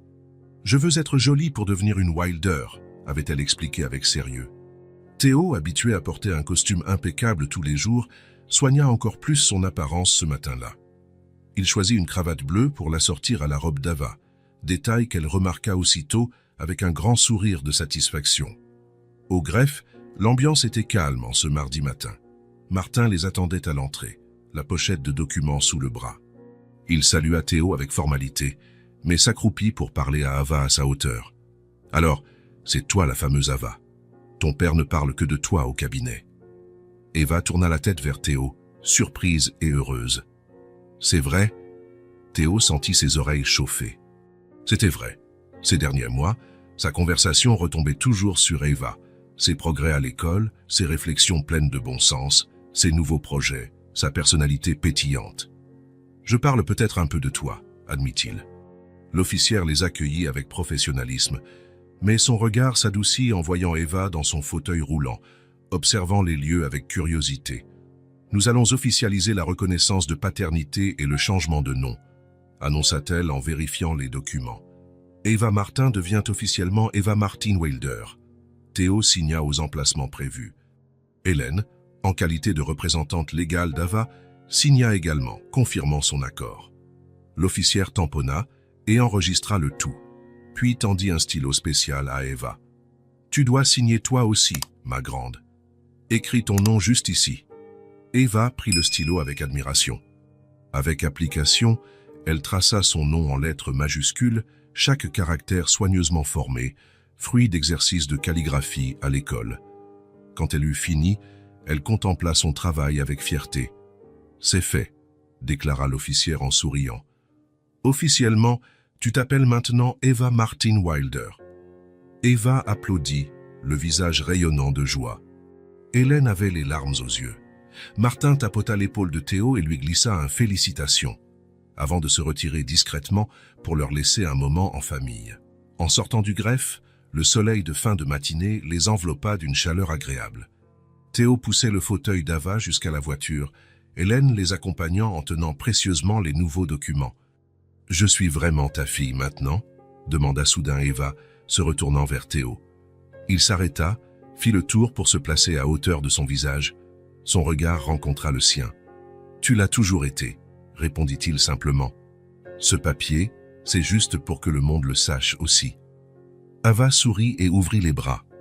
Théo la serra contre lui, sentant son petit corps blotti, le parfum de son shampoing, son cœur qui battait vite comme celui d'un oiseau. « Je t'aime, papa », murmura-t-elle à son oreille, la première fois qu'elle prononçait ce mot sans hésitation, sans gêne. Théo sentit quelque chose céder en lui, comme si un poids qu'il portait depuis des années fondait enfin. « Je t'aime aussi, ma fille », répondit-il, la voix tremblante. Les jours qui suivirent apportèrent une nouvelle légèreté dans la maison. C'était comme si la reconnaissance officielle avait libéré quelque chose en chacun d'eux. Hélène paraissait plus détendue, comme délivrée d'une inquiétude secrète. Ava parlait sans cesse de son nouveau nom, s'entraînant à signer partout où elle le pouvait. Et Théo découvrait un bonheur qu'il n'aurait jamais cru possible. De nouvelles habitudes s'installèrent naturellement entre le père et la fille. Chaque matin, avant le petit déjeuner, Théo aidait Ava à faire ses exercices de kinésithérapie, des mouvements destinés à entretenir ses muscles et à prévenir l'atrophie. Il avait mémorisé chaque étape, chaque répétition, auprès du kiné. « Tu es meilleur que le docteur Patrick ?» commenta un matin Eva, alors que Théo fléchissait doucement son genou. « Il est toujours pressé. »« Eh bien, j'ai une patiente très spéciale, » répliqua Théo, en lui chatouillant le ventre, provoquant un éclat de rire. Le dimanche, ils instaurèrent la tradition du petit déjeuner spécial. Théo, qui ne savait à peine cuire un œuf avant l'arrivée d'Ava dans sa vie, se lançait maintenant dans la confection de pancakes rigolos, souvent plus proches de tâches informes que de l'animal prévu, pour le plus grand amusement d'Eva. « C'est un éléphant ou un nuage ?» demandait-elle en riant. « C'est clairement un éléphant volant sur un nuage », répliquait Théo avec un sérieux fin, déclenchant encore plus de rire. Le samedi après-midi, c'était le moment des dessins. Théo n'avait aucun don artistique, mais il adorait colorier les contours qu'Ava créait. Ils s'installaient ensemble à la grande table du salon, entourés de feuilles, de crayons de couleur et de feutres. Eva dessinait avec une concentration incroyable, la langue tirée quand elle se plongeait dans un détail. « Voilà toi au tribunal », expliqua-t-elle un jour, en lui montrant un dessin où il apparaissait avec une cape noire. « Tu défends les droits des gens. » Théo sourit, touché par la façon dont elle idéalisait son travail, bien plus noble et héroïque que la réalité des contrats d'entreprise et des fusions-acquisitions. Quand le temps se rafraîchissait, ils instaurèrent le rituel du chocolat chaud en fin de journée. Hélène avait une recette spéciale, avec de la cannelle et une pointe de vanille. Ils s'installaient tous les trois sur la véranda, écoutant la pluie ou le vent dans les arbres, les mains autour de tasses fumantes. Eva racontait sa journée à l'école, ses nouveaux amis, ses découvertes. Parfois, elle évoquait Lara de petits détails, comme sa couleur préférée ou si elle aimait chanter. Théo et Hélène répondaient honnêtement, gardant sa mémoire vivante sans en faire un fantôme triste. Le soir venu, c'était l'heure des histoires. Théo découvrit qu'il avait un talent pour inventer des contes fabuleux, des princesses en fauteuil roulant qui sauvèrent des royaumes, des scientifiques qui exploraient des planètes lointaines, des animaux magiques qui ne parlaient qu'aux enfants spéciaux. « Encore une ?» demandait toujours Ava, même lorsque ses yeux se fermaient de fatigue. « Demain ?» promettait Théo en lui embrassant le front. « Rêve d'abord à l'histoire d'aujourd'hui, et on en fera une nouvelle demain. » Au travail, ses collègues notèrent le changement chez Théo. Lui qui arrivait le premier et partait le dernier, qui ne vivait que pour les dossiers et les clients, avait désormais des limites. Il s'en allait à l'heure, refusait certaines réunions tardives, écourtait les événements mondains. « J'ai un engagement plus important », répondait-il simplement quand on l'interrogeait. Certains clients pestèrent contre sa moindre disponibilité. Théo ne s'en inquiéta pas. Il déléguait davantage, formait son équipe à assumer des responsabilités qu'il gardait auparavant pour lui. Étonnamment, son efficacité s'en trouva renforcée. Le temps limité l'obligeait à être plus concentré, plus productif. Un après-midi particulièrement stressant au cabinet, avec un dossier complexe et des clients exigeants, Théo reçut un appel d'Hélène. « Eva veut te parler », dit-elle. « Rien d'urgent. Elle est juste impatiente de te raconter quelque chose. » La voix d'Eva déborda d'enthousiasme. « Papa, devine, j'ai gagné le concours de rédaction à l'école. La maîtresse dit que je vais recevoir un trophée vendredi. Tu pourras venir ?»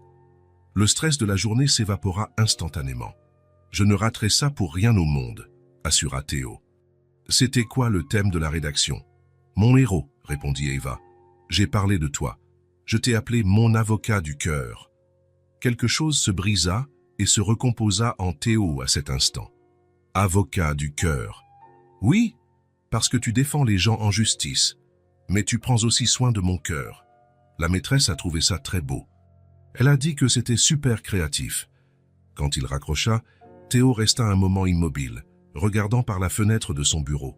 Le soleil se couchait sur la ville, baignant les immeubles d'une lumière dorée. En contrebas, les gens se pressaient pour rentrer chez eux, dossier sous le bras, téléphone à l'oreille, chacun dans sa course quotidienne. Il avait été l'un d'eux, toujours pressé, toujours à la recherche de la prochaine affaire, de la prochaine réussite. Il vivait pour un futur qui ne venait jamais. À présent, pour la première fois, il était pleinement présent. « Avocat du cœur », murmura-t-il, sentant à la fois le poids et la douceur de ses mots. Il avait passé sa vie à bâtir une carrière brillante, enchaînant les victoires, remportant la confiance de clients puissants. Mais sa plus grande affaire, son plus grand défi et sa plus grande réussite étaient arrivés sous la forme d'une petite fille en fauteuil roulant, tenant une lettre dans un cimetière. Ce soir-là, en rentrant, Eva l'accueillit avec son nouveau surnom. « L'avocat du cœur est rentré », annonça-t-elle joyeusement, ce qui fit rire Hélène. Théo sourit, se penchant pour déposer un baiser sur le sommet de sa tête. « Alors, comment s'est passée la journée de notre écrivaine primée ?» Tandis qu'Ava racontait avec enthousiasme sa journée, Théo saisit une vérité simple et profonde. L'amour peut être complexe dans ses origines, ses complications, ses pertes. Mais dans son essence, dans sa pratique quotidienne, l'amour est étonnamment simple, c'était être présent. Écouter les récits de scolaires comme s'il s'agissait des informations les plus importantes de la planète. Parce que c'était le cas. Faire des pancakes en forme d'éléphant nuage, aider à la kinésithérapie, inventer des histoires avant de dormir, se faire appeler avocat du cœur, et réaliser qu'il avait enfin trouvé son véritable but. Et la révélation la plus grande de toutes, c'était infiniment plus gratifiant que n'importe quelle victoire professionnelle. Le zoo, le samedi, était souvent bondé, Mais Théo avait tout planifié soigneusement. Il avait acheté les billets à l'avance, avec accès spécial pour visiteurs à besoins spécifiques. Ils arrivèrent dès l'ouverture, quand le lieu était encore relativement calme, et le soleil matinal baignait les allées d'une lumière dorée. « Où sont les lions ?» fut la première question d'Eva en franchissant les grilles. Ses nattes oscillaient au rythme de son excitation, agrémentées de rubans colorés assortis à sa robe rouge. Théo tenait le plan du zoo, qu'il déplia pour elle. « Les félins sont par là », indiqua-t-il en pointant une zone sur le plan.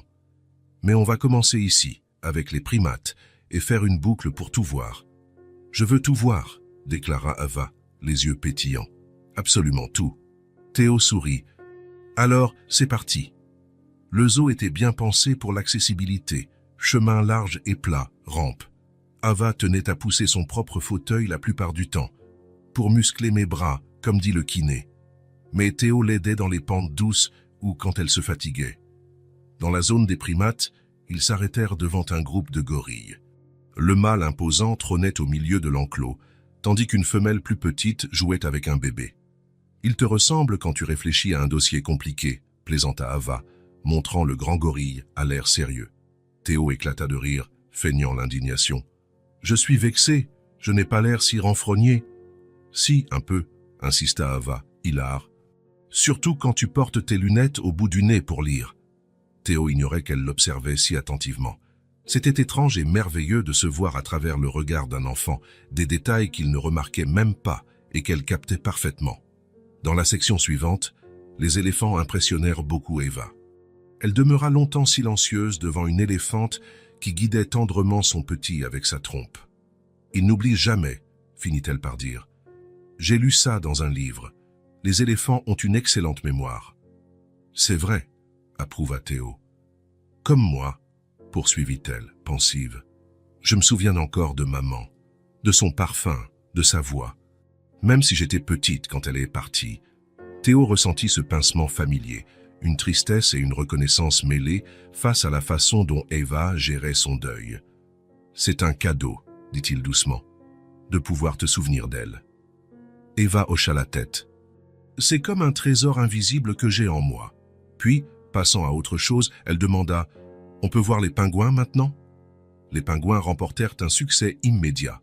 Eva éclata de rire en les voyant glisser dans l'eau et marcher maladroitement sur la terre ferme. Un soigneur les nourrissait et s'approcha pour échanger quelques mots avec les enfants. « Lui, c'est Freddy », expliqua-t-il en désignant un pingouin particulièrement vorace. « Il est arrivé il y a peu d'un aquarium du sud du pays. »« Il est tout seul ?» s'inquiéta Eva. « Au début, il était un peu perdu, » reconnut le soigneur. « Mais les autres pingouins l'ont vite adopté. Regarde, le plus âgé nage toujours près de lui. » Eva observa le pingouin senior semblant protéger le nouveau venu. « On dirait une famille, » murmura-t-elle. Ils déjeunèrent au restaurant du zoo, équipés de tables adaptées. Eva engloutit son sandwich en expliquant à Théo son projet scolaire sur les animaux en voie de disparition. « J'ai choisi le rhinocéros blanc, » déclara-t-elle entre deux bouchées. « Il n'en reste que 2 dans le monde, et ce sont des femelles, donc ils ne peuvent plus se reproduire. »« C'est vraiment triste, » commenta Théo. « C'est pour ça que les zoos sont importants, » poursuivit-elle avec le sérieux de quelqu'un qui explique une vérité fondamentale. « Ils protègent les animaux et apprennent aux gens à les connaître. Ma maîtresse dit qu'on ne peut pas protéger ce qu'on ne connaît pas. » Théo sourit. « Ta maîtresse est très sage. » L'après-midi se poursuivit avec la découverte des girafes. Ça doit être drôle de voir le monde d'aussi haut. Des reptiles, ils ne sont pas effrayants, ils sont juste différents. Puis enfin, les fameux lions. Le grand félin était étendu paresseusement au soleil, sa crinière dorée brillant sous la lumière. Il bâillait de temps à autre, révélant des crocs qui faisaient crier d'excitation les enfants réunis derrière la barrière. « C'est vraiment le roi », constata Eva, admirative. « Il n'a rien à faire pour être respecté, juste exister. » Théo médita sur cette réflexion. Il y avait une certaine sagesse là-dedans, sur la présence, le fait d'être plutôt que de faire. Quelque chose qu'il réapprenait lui-même, après une vie centrée sur la performance et la réussite. Le temps fila. Bientôt, ils arrivèrent aux derniers enclos. Eva montrait des signes de fatigue, mais refusait de l'avouer. Ses yeux ne brillaient plus autant. et ses questions se faisaient plus rares. « Je crois qu'on a mérité une glace avant de partir, non ?» proposa Théo en désignant un stand près de la sortie. Le visage fatigué d'Ava s'illumina soudain. « Chocolat avec vermicelle de couleur ? Tout ce que tu veux. » Ils s'installèrent à l'ombre d'une table extérieure. Ava savoura sa glace au chocolat couverte de vermicelle colorée, tandis que Théo se contentait d'une simple vanille. Le zoo commençait à se vider, les familles rentrant chez elles après une journée bien remplie. « Merci pour cette sortie, » dit Ava, en essuyant un filet de chocolat au coin de sa bouche. Théo prit une serviette, essuya tendrement son visage. « C'était amusant, n'est-ce pas? Quel animal as-tu préféré ?» Eva réfléchit sérieusement, comme elle le faisait toujours. « J'ai aimé les éléphants, et les pingouins, et les lions. » Elle fit une pause. « En fait, je les ai tous aimés. » Théo rit. « Ça, ce n'est pas une réponse.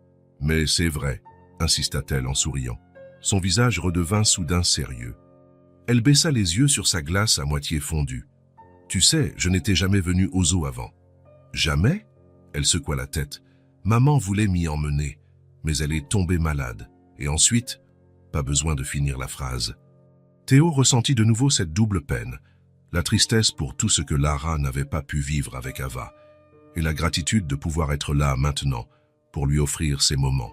Eva leva les yeux vers lui, soudain timide. Elle mordilla sa lèvre, comme si elle rassemblait son courage pour dire quelque chose d'important. « Papa, » commença-t-elle. Le mot sonnait encore nouveau mais précieux sur ses lèvres. « Aujourd'hui, c'était le plus beau jour de ma vie. » Théo se figea, la cuillère en suspens. Cette phrase, si simple, prononcée avec tant de sincérité, le transperça. Le plus beau jour de toute sa vie, grâce à lui. Il sentit quelque chose de chaud monter dans sa poitrine, jusqu'à sa gorge, puis sous ses paupières. Il voulut parler, mais aucun mot ne vint.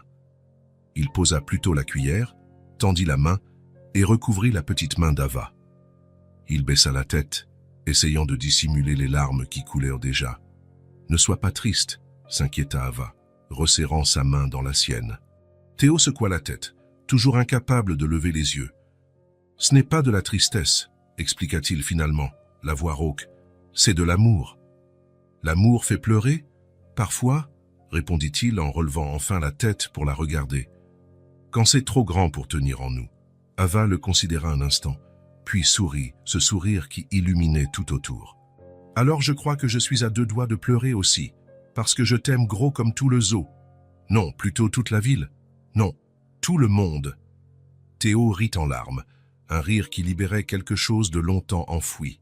« Si on finissait nos glaces, » proposa-t-il en essuyant ses yeux, « puis on passerait à la boutique de souvenirs pour garder un objet du meilleur jour de ta vie. »« On peut acheter un lion en peluche ?» demanda Eva avec espoir. « Un lion, un éléphant, un pingouin, tout ce que tu veux. » Tandis qu'ils terminaient leur glace sous le soleil déclinant, Théo pensa à l'imprévisibilité de la vie. Il y a moins d'un an, il errait dans sa grande maison vide, enfoui dans le travail pour ne pas ressentir le vide. Aujourd'hui, il était là avec du chocolat sur sa veste, découvrant les éléphants et les pingouins en pleurs dans une glace au zoo. Et d'une manière complètement inattendue, il vivait lui aussi le plus beau jour de sa vie. Ce dimanche après-midi était parfait, ni trop chaud ni trop frais.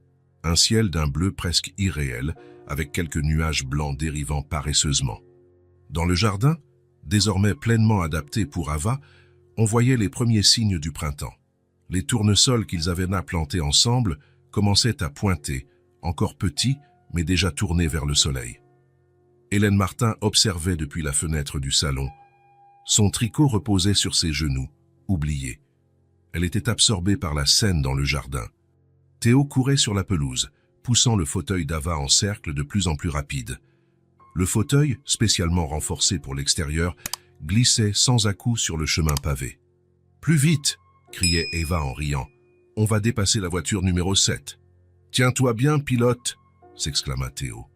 Virage dangereux en vue, il prenait la courbe serrée, provoquant de nouveaux cris de joie chez Eva. Ses cheveux volèrent derrière elle, ses mains agrippées aux accoudoirs. Son visage exprimait un pur bonheur. Hélène sourit, sentant ses yeux s'embuer. Ce n'étaient pas des larmes de tristesse, mais quelque chose de plus complexe, un mélange de gratitude, de soulagement et cette forme particulière de bonheur qui émerge après une longue période d'inquiétude.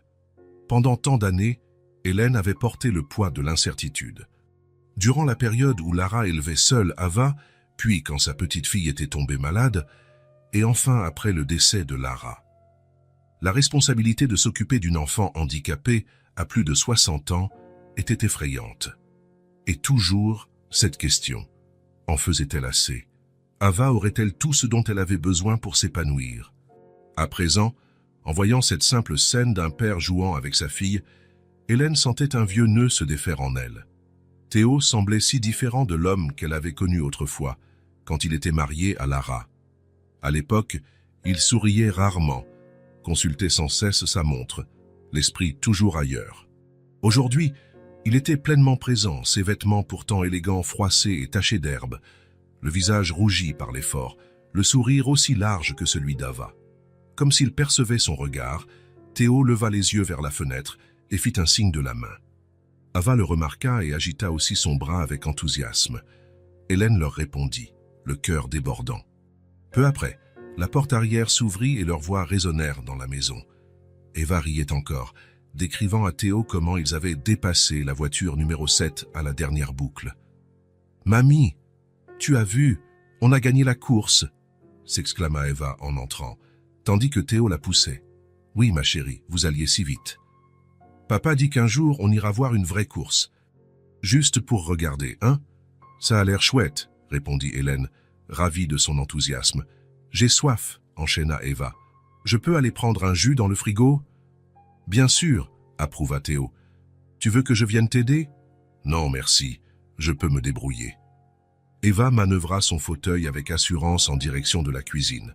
« Je vous en ramène ?»« Avec plaisir, » répondit Hélène. Une fois Ava hors de vue, Hélène fit signe à Théo de s'asseoir sur le fauteuil voisin. Il était encore essoufflé par la course, ses cheveux autrefois impeccables, désormais en bataille, et des taches d'herbe ornaient ses genoux. « Théo, » dit-elle d'une voix basse, pour que la fillette n'entende pas depuis la cuisine. « Je savais que tu serais un bon père. » Il parut surpris. « Comment aurais-tu pu le savoir? Moi-même, je n'en avais aucune idée. » Hélène sourit. « Une mère sait ces choses-là. » Elle marqua une pause, comme pour choisir ses mots. « Ma fille se plaignait de ton absence, de ta froideur, mais je vois que tu as changé. » Le regard de Théo s'assombrit, la culpabilité remontant à la surface. Hélène savait qu'il portait encore la honte de ses erreurs, du temps perdu. À l'époque, Lara avait raison. J'étais aveuglé. Je croyais que la réussite était tout. Et maintenant? Théo tourna la tête vers la cuisine, d'où provenaient les bruits d'Ava qui se déplaçait. Un sourire doux éclaira son visage. Maintenant, je sais ce qui compte vraiment. Hélène tendit la main, serrant doucement celle de Théo. Ses doigts, déformés par l'arthrite et le temps, contrastaient avec la force et la jeunesse de ceux de Théo. Pourtant, il y avait une complicité, un but commun. « Je suis en paix, » dit-elle, la voix chargée d'émotion. « Parce qu'elle est avec toi, parce qu'à présent elle a un père. » Théo baissa les yeux. Les larmes n'étaient pas loin. Il serra la main d'Hélène en silence, ne trouvant pas les mots. Il n'en avait pas besoin. Le silence était éloquent. À cet instant, le bruit du fauteuil d'Eva résonna dans le couloir. Elle avançait en tenant une petite plateforme avec 3 verres de jus d'orange. « Je n'ai rien renversé », s'exclama-t-elle fièrement. Puis, avisant l'atmosphère émue dans la pièce, elle s'inquiéta. « Tout va bien ?»« Parfaitement bien, ma chérie, » répondit Hélène. « On discutait juste d'une chose importante. »« De quoi ?» demanda Eva, toujours curieuse. « Du fait qu'on a beaucoup de chance, » expliqua Théo, « de former une famille. » Les yeux d'Eva brillèrent. « On est une vraie famille, hein? Avec une maison et tout. »« Oui, on l'est, » confirma Hélène, lui faisant signe d'approcher. Ava fit rouler son fauteuil jusqu'à eux et se pencha pour les prendre tous les deux dans ses bras. Un bras passé autour de Théo, l'autre autour d'Hélène. Un instant, ils restèrent ainsi, unis en un cercle parfait. Le soleil de l'après-midi entrait par les fenêtres, dessinant des ombres dorées sur le sol. Dehors, les jeunes tournesols poursuivaient leur lente rotation vers la lumière. À l'intérieur, le temps sembla suspendu dans cette étreinte. Hélène ferma les yeux, inspirant profondément. Elle sentit la présence de Lara, quelque part. Pas comme un fantôme, mais comme une bénédiction discrète, une approbation. Sa fille avait toujours souhaité cela, qu'Ava ait une famille complète, un père aimant, un foyer sûr. Maintenant, ce vœu se réalisait enfin. Lorsqu'ils se séparèrent, Eva distribua les verres, veillant à ne rien renverser. « On trinque ?» proposa-t-elle, « comme dans les films. »« À quoi ?» demanda Théo avec un sourire complice. Eva réfléchit une seconde, puis leva son verre avec solennité. « À notre famille, à notre famille !» répétèrent Théo et Hélène en chœur, en faisant teinter leur verre contre celui d'Ava. Le son du trinquement résonna dans la pièce ensoleillée, un son simple, mais qui marquait le début de quelque chose de précieux et durable. Cet après-midi-là resta gravé dans leur mémoire comme le moment où ils devinrent réellement une famille, pas par obligation ni par circonstance, mais par choix, par amour, un foyer réel, enfin complet. Le matin commença plus tôt que d'habitude chez les Wilder. Il faisait encore sombre quand la lumière de la chambre d'Eva s'alluma. Hélène était déjà debout, préparant tout avec la minutie de quelqu'un qui sait à quel point les rituels sont importants pour les enfants. L'uniforme neuf était soigneusement disposé sur le fauteuil. Une jupe bleu marine, une chemise blanche, un pull avec l'insigne de l'école Saint-Exupéry. À côté, le cartable déjà prêt, avec des cahiers neufs, des crayons de couleur rangés par nuances, une trousse bien garnie. Tout organisé comme Ava l'avait voulu la veille. « Tu as bien dormi ?» demanda Hélène en l'aidant à s'asseoir sur le bord du lit. Eva secoua la tête. « J'ai rêvé que j'oubliais comment parler et que personne ne me comprenait. » Hélène sourit, compatissante. Ce genre de rêve arrive quand on est nerveux pour quelque chose de nouveau. Elle commença à l'aider à enfiler ses chaussettes. « Tu es impatiente ?»« Un peu, » admit Ava en mordillant sa lèvre inférieure, un tic hérité de Lara. « Et si les autres enfants ne m'aiment pas? Et s'ils trouvent mon fauteuil bizarre ?» Hélène termina le nœud parfait au lacet de ses chaussures. « Ils vont te trouver génial parce que tu l'es. Et pour le fauteuil ?» Elle marqua une pause, plantant son regard dans celui d'Eva. « Tu te rappelles ce qu'on se dit toujours? C'est juste une façon différente de se déplacer, » récita Eva avec l'intonation d'une leçon bien sue. « Exactement.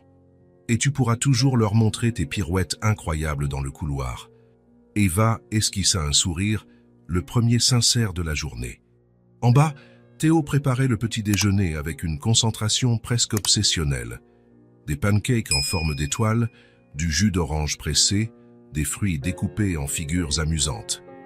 Comme si un repas parfait pouvait garantir que le premier jour d'école d'Eva se passe lui aussi parfaitement. Il était plus nerveux qu'elle, bien qu'il essayât de le cacher. Ces dernières semaines, il avait visité l'école plusieurs fois, vérifié l'accessibilité des salles de classe, parlé avec les enseignants. L'école Saint-Exupéry était l'établissement choisi après de longues recherches, la meilleure de la région pour l'inclusion, avec un personnel formé et des équipements modernes. Malgré tout, l'inquiétude l'assaillait. En tant qu'avocat, il était habitué à tout contrôler, à prévoir tous les scénarios. Mais là, envoyer sa fille dans un environnement nouveau, plein d'enfants inconnus, échappait totalement à sa maîtrise. « Petit déjeuner spécial », annonça-t-il, lorsque Eva et Hélène arrivèrent dans la cuisine.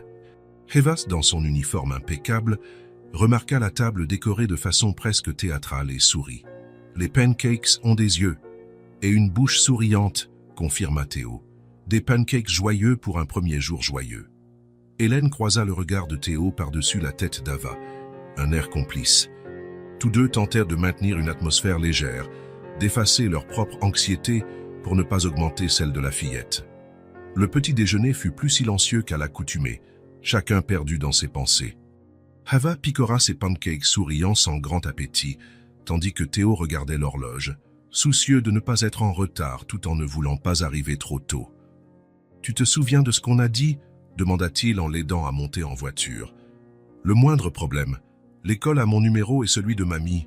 Tu n'auras qu'à prévenir ta maîtresse. » Eva hocha la tête, sérieuse.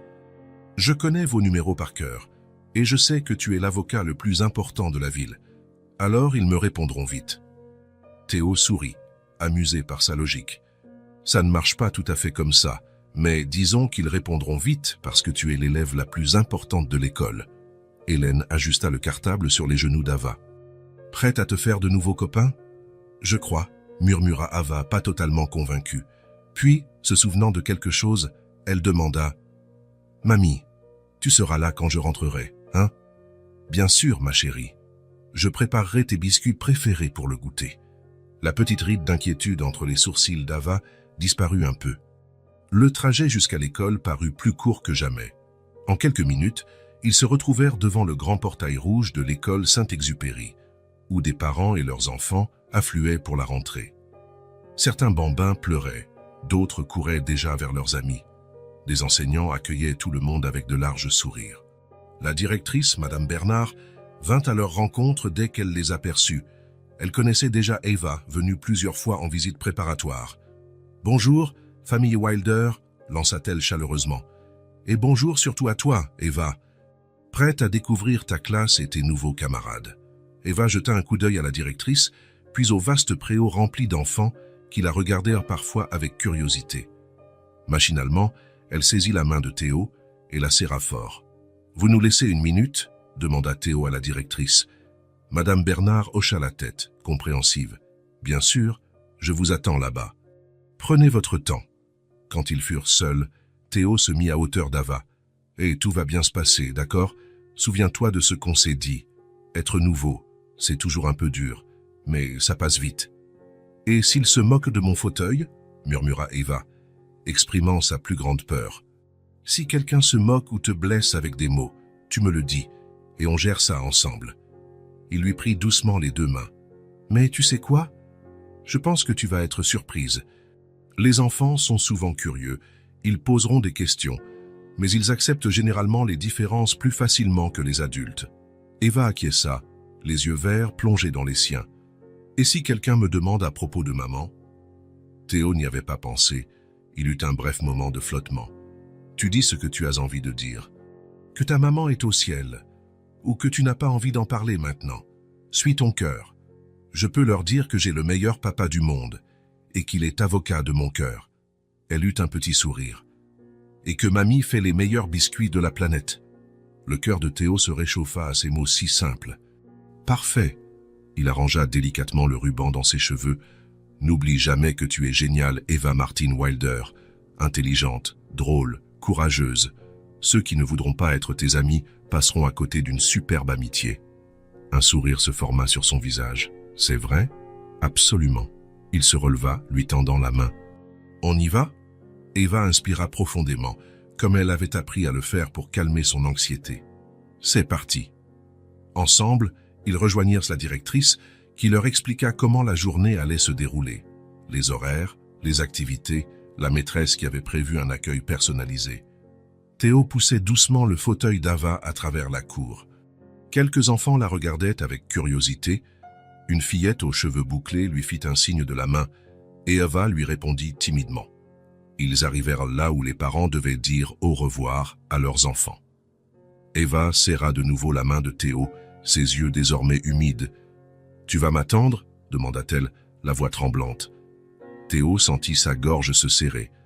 À cet instant précis, toutes ces réunions, toutes ces obligations lui semblaient insignifiantes. Une seule chose comptait. « Toujours », dit-il avec sincérité. Eva hocha la tête, apaisée par sa réponse. Elle se pencha en avant pour l'enlacer, ses petits bras autour de son cou. « Je t'aime, papa. Moi aussi je t'aime, ma petite étoile. » Puis elle s'éloigna dans la cour, suivant la directrice. Théo la regarda rouler vers la salle de classe, voir d'autres enfants s'approcher, curieux. Il vit le premier sourire qu'elle adressa à la fillette bouclée. Il resta planté là bien après la fermeture du portail, ressentant pour la première fois ce que des millions de parents vivent, un mélange de fierté et d'inquiétude, la conscience que plus rien ne serait comme avant. Sa fille faisait un pas de plus dans le monde, un pas loin de lui tout en l'emmenant dans son cœur. « Toujours », répéta-t-il dans un souffle, comme une promesse à Eva et à lui-même. La vie trouva un nouveau rythme chez les Wilder. 3 mois passèrent depuis le premier jour d'école d'Eva, et elle s'était déjà fait des amis, participait activement en classe, rentrait chaque jour avec 1000 anecdotes. Théo avait trouvé un équilibre entre travail et famille, déléguant encore plus de dossiers pour être rentré à temps pour le dîner. La maison, autrefois froide, était désormais pleine de vie.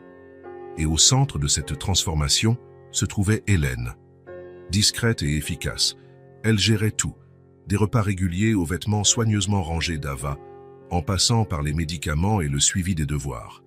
Alors que Théo et Ava développèrent leur relation, Hélène était l'ancre assurant leur stabilité. Voilà pourquoi, lorsqu'ils la trouvèrent étendue sur le sol de la cuisine un mercredi matin, leur monde bascula.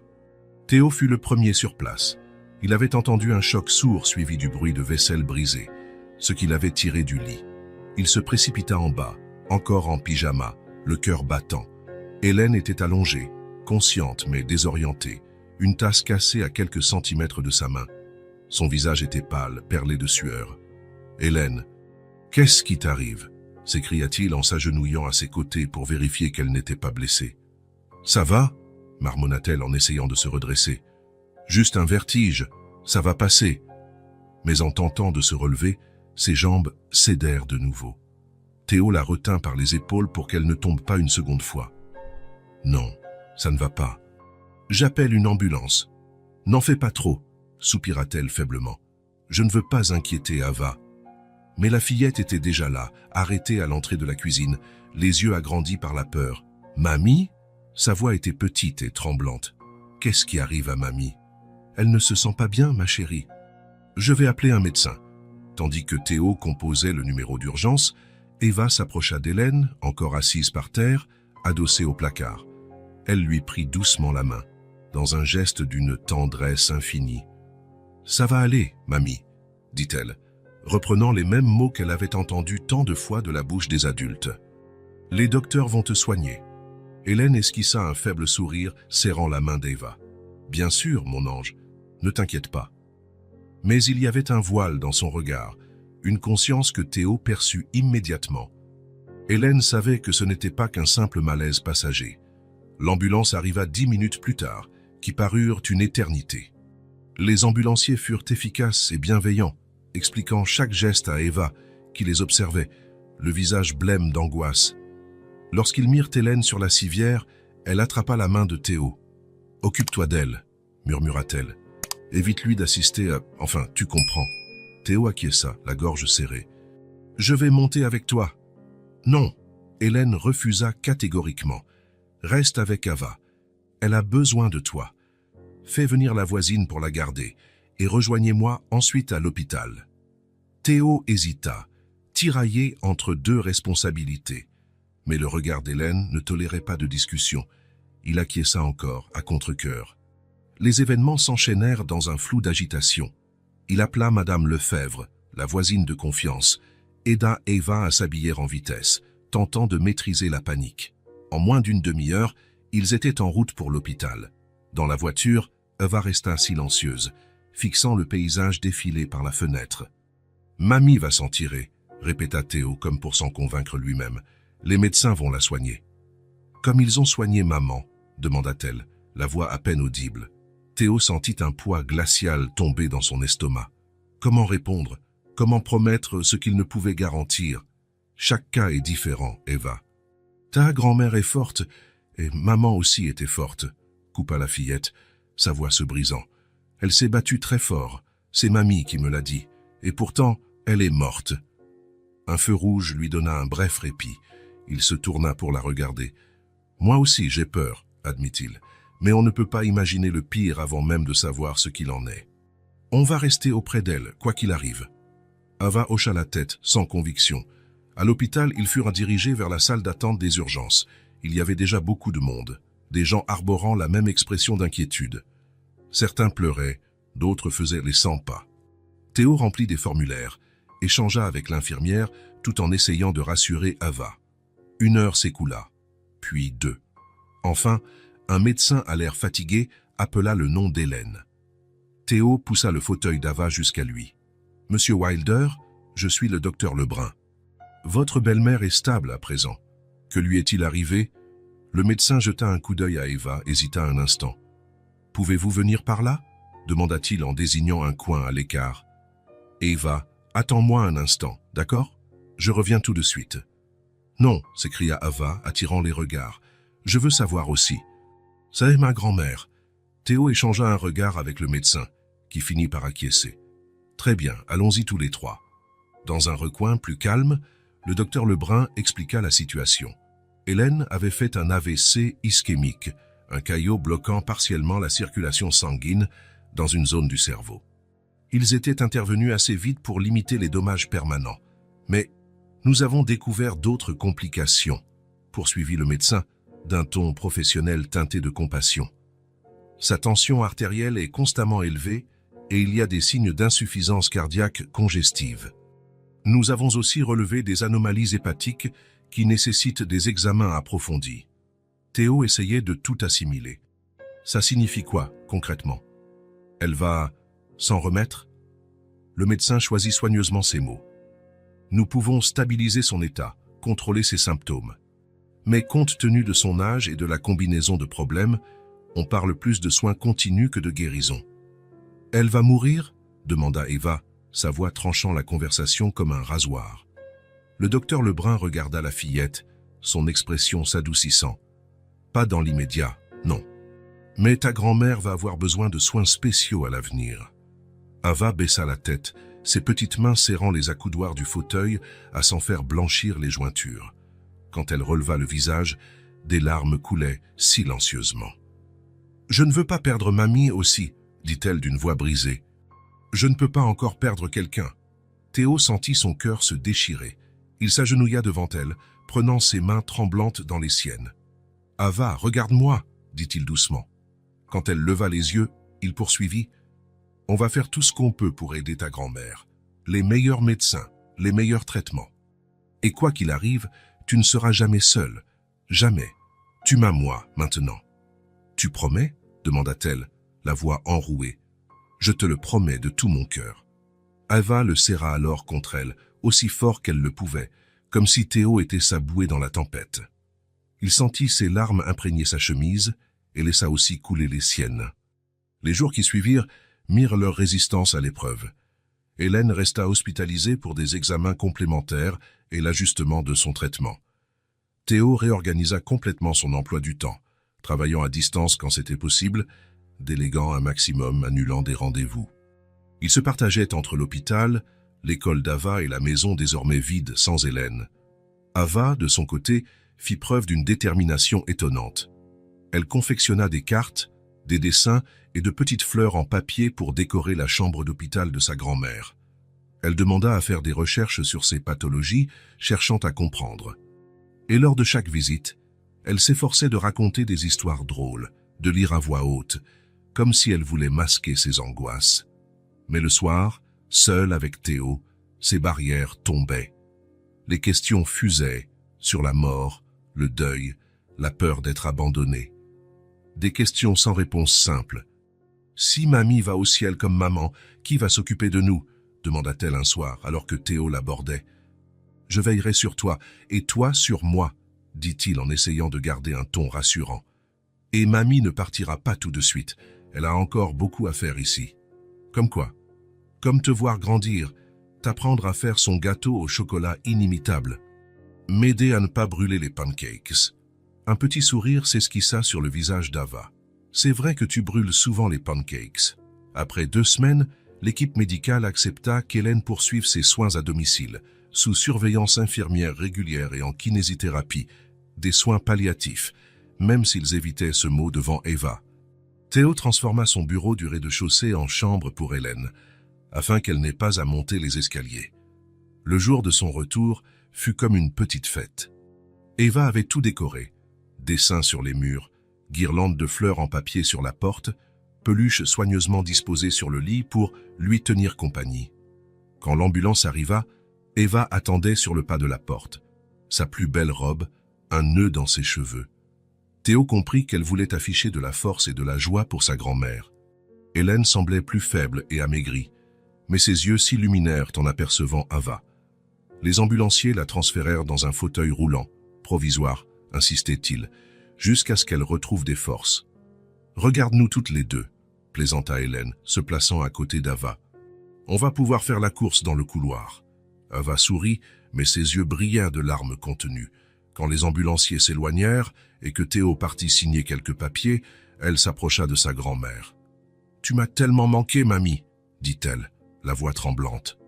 La maison n'était plus la même sans toi.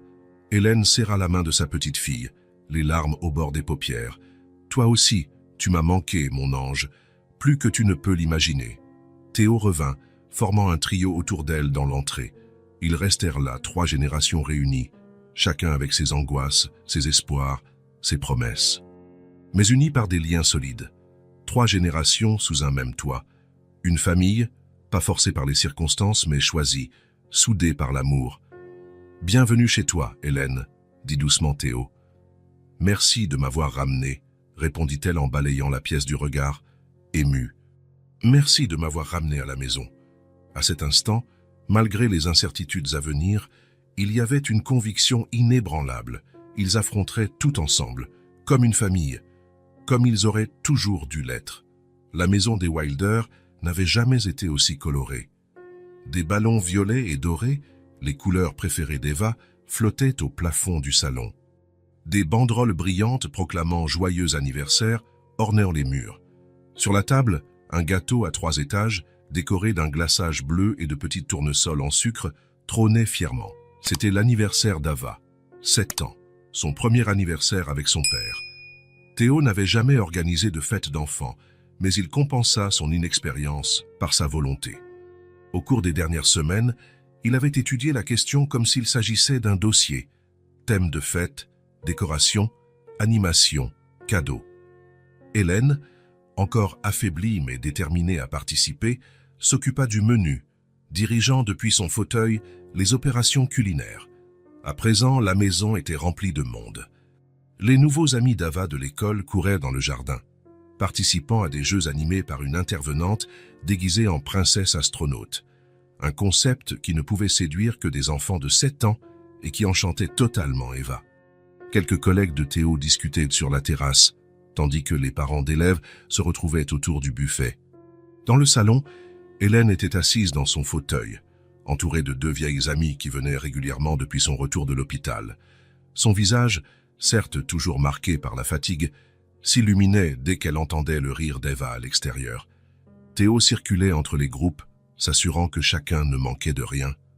Mais son regard revenait sans cesse à Ava, sa fille, rayonnante dans son fauteuil orné de rubans, au centre d'un cercle d'enfants qui l'écoutaient, captivés, tandis qu'elle racontait une histoire très animée. « Elle a l'air si heureuse », nota Rachel, l'assistante de Théo, qui venait souvent aider depuis l'hospitalisation d'Hélène. « Tu as fait un excellent travail, Théo. » Il secoua la tête en souriant. « C'est Eva qui fait tout. Elle a un don pour trouver la joie partout. » Comme sa mère, intervint Hélène en les entendant. Lara était pareille. Elle voyait toujours le bon côté, même dans les situations difficiles. Un silence plein de tendresse tomba, troublé par l'animation de la fête. Parler de Lara ne faisait plus mal. C'était devenu un hommage serein, une présence discrète qui vivait dans la mémoire d'Eva. Quand vint le moment de chanter « Joyeux anniversaire », tous se rassemblèrent autour de la table. Eva, vêtue d'une robe bleu ciel et d'une couronne de fleurs, resplendissait. Ses yeux verts, ceux de Lara, brillaient alors que Théo allumait les 7 bougies. Les voix entonnèrent la chanson, résonnant dans la maison avec une joie communicative. Eva ferma fort les yeux pour faire son vœu et souffla d'un coup sur toutes les bougies, sous les applaudissements de l'assemblée.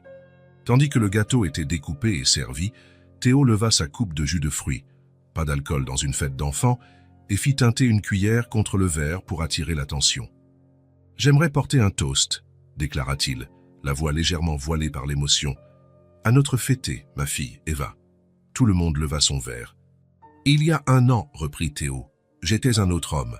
Je pensais avoir tout, mais je me trompais. Je pensais avoir tout. Je me trompais. » Son regard se posa sur Eva. « Parce que tout, c'est en réalité ici. Cette famille, cette maison, cette vie qu'on a créée ensemble. » Le silence se fit dans la pièce, chacun suspendu à ses paroles sincères. « À Ava, » conclut-il en levant un peu plus son verre, « qui a apporté de la lumière dans nos vies ?»« À Ava, » répondirent-ils tous d'une même voix. La fillette souriait, les joues rosées par le bonheur. Après que les convives eurent repris leur conversation, elle approcha son fauteuil de Théo et Hélène, se plaçant entre eux. Elle tendit ses mains, une à chacun. Théo et Hélène les saisirent aussitôt, formant un petit cercle familial. « Vous savez ce que j'ai souhaité avant de souffler les bougies? Demanda Eva, son regard allant de l'un à l'autre. On ne peut pas le dire, sinon ça ne se réalisera pas, rappela Hélène en souriant. Celui-là, il n'a pas besoin de magie, répondit Eva avec cette sagesse enfantine qui surprenait si souvent les adultes. J'ai souhaité qu'on reste ensemble comme ça, pour toujours. Elle serra un peu plus les mains qu'elle tenait, ajoutant d'une voix douce, « Maman doit être contente que je sois avec vous. » Théo sentit sa gorge se nouer. Hélène essuya discrètement une larme. « Je suis sûre que oui, ma chérie, » répondit-elle, la voix tremblante. Eva sourit, rassurée. « On est une famille, maintenant, complète, en paix. » À cet instant, au milieu du brouhaha joyeux de la fête, unis dans ce petit cercle, Théo éprouva une certitude profonde. Le chemin qui les avait menés là était improbable, marqué par la perte et la découverte, la douleur et la joie. Mais chaque décision, chaque instant, depuis ce jour où il avait rencontré Eva au cimetière, les avait conduits là où ils devaient être. Une famille, complète, en paix. Une famille qui n'était pas née de la manière la plus traditionnelle, mais qui s'était construite jour après jour, par amour, par choix, en assumant ses imperfections et en célébrant ses bonheurs. Une famille véritable. Si cette histoire vous a touché le cœur, abonnez-vous à la chaîne et activez la cloche de notification pour ne pas manquer les prochaines. Laissez un j'aime, car cela aide à recommander cette histoire à davantage de personnes. À la prochaine histoire.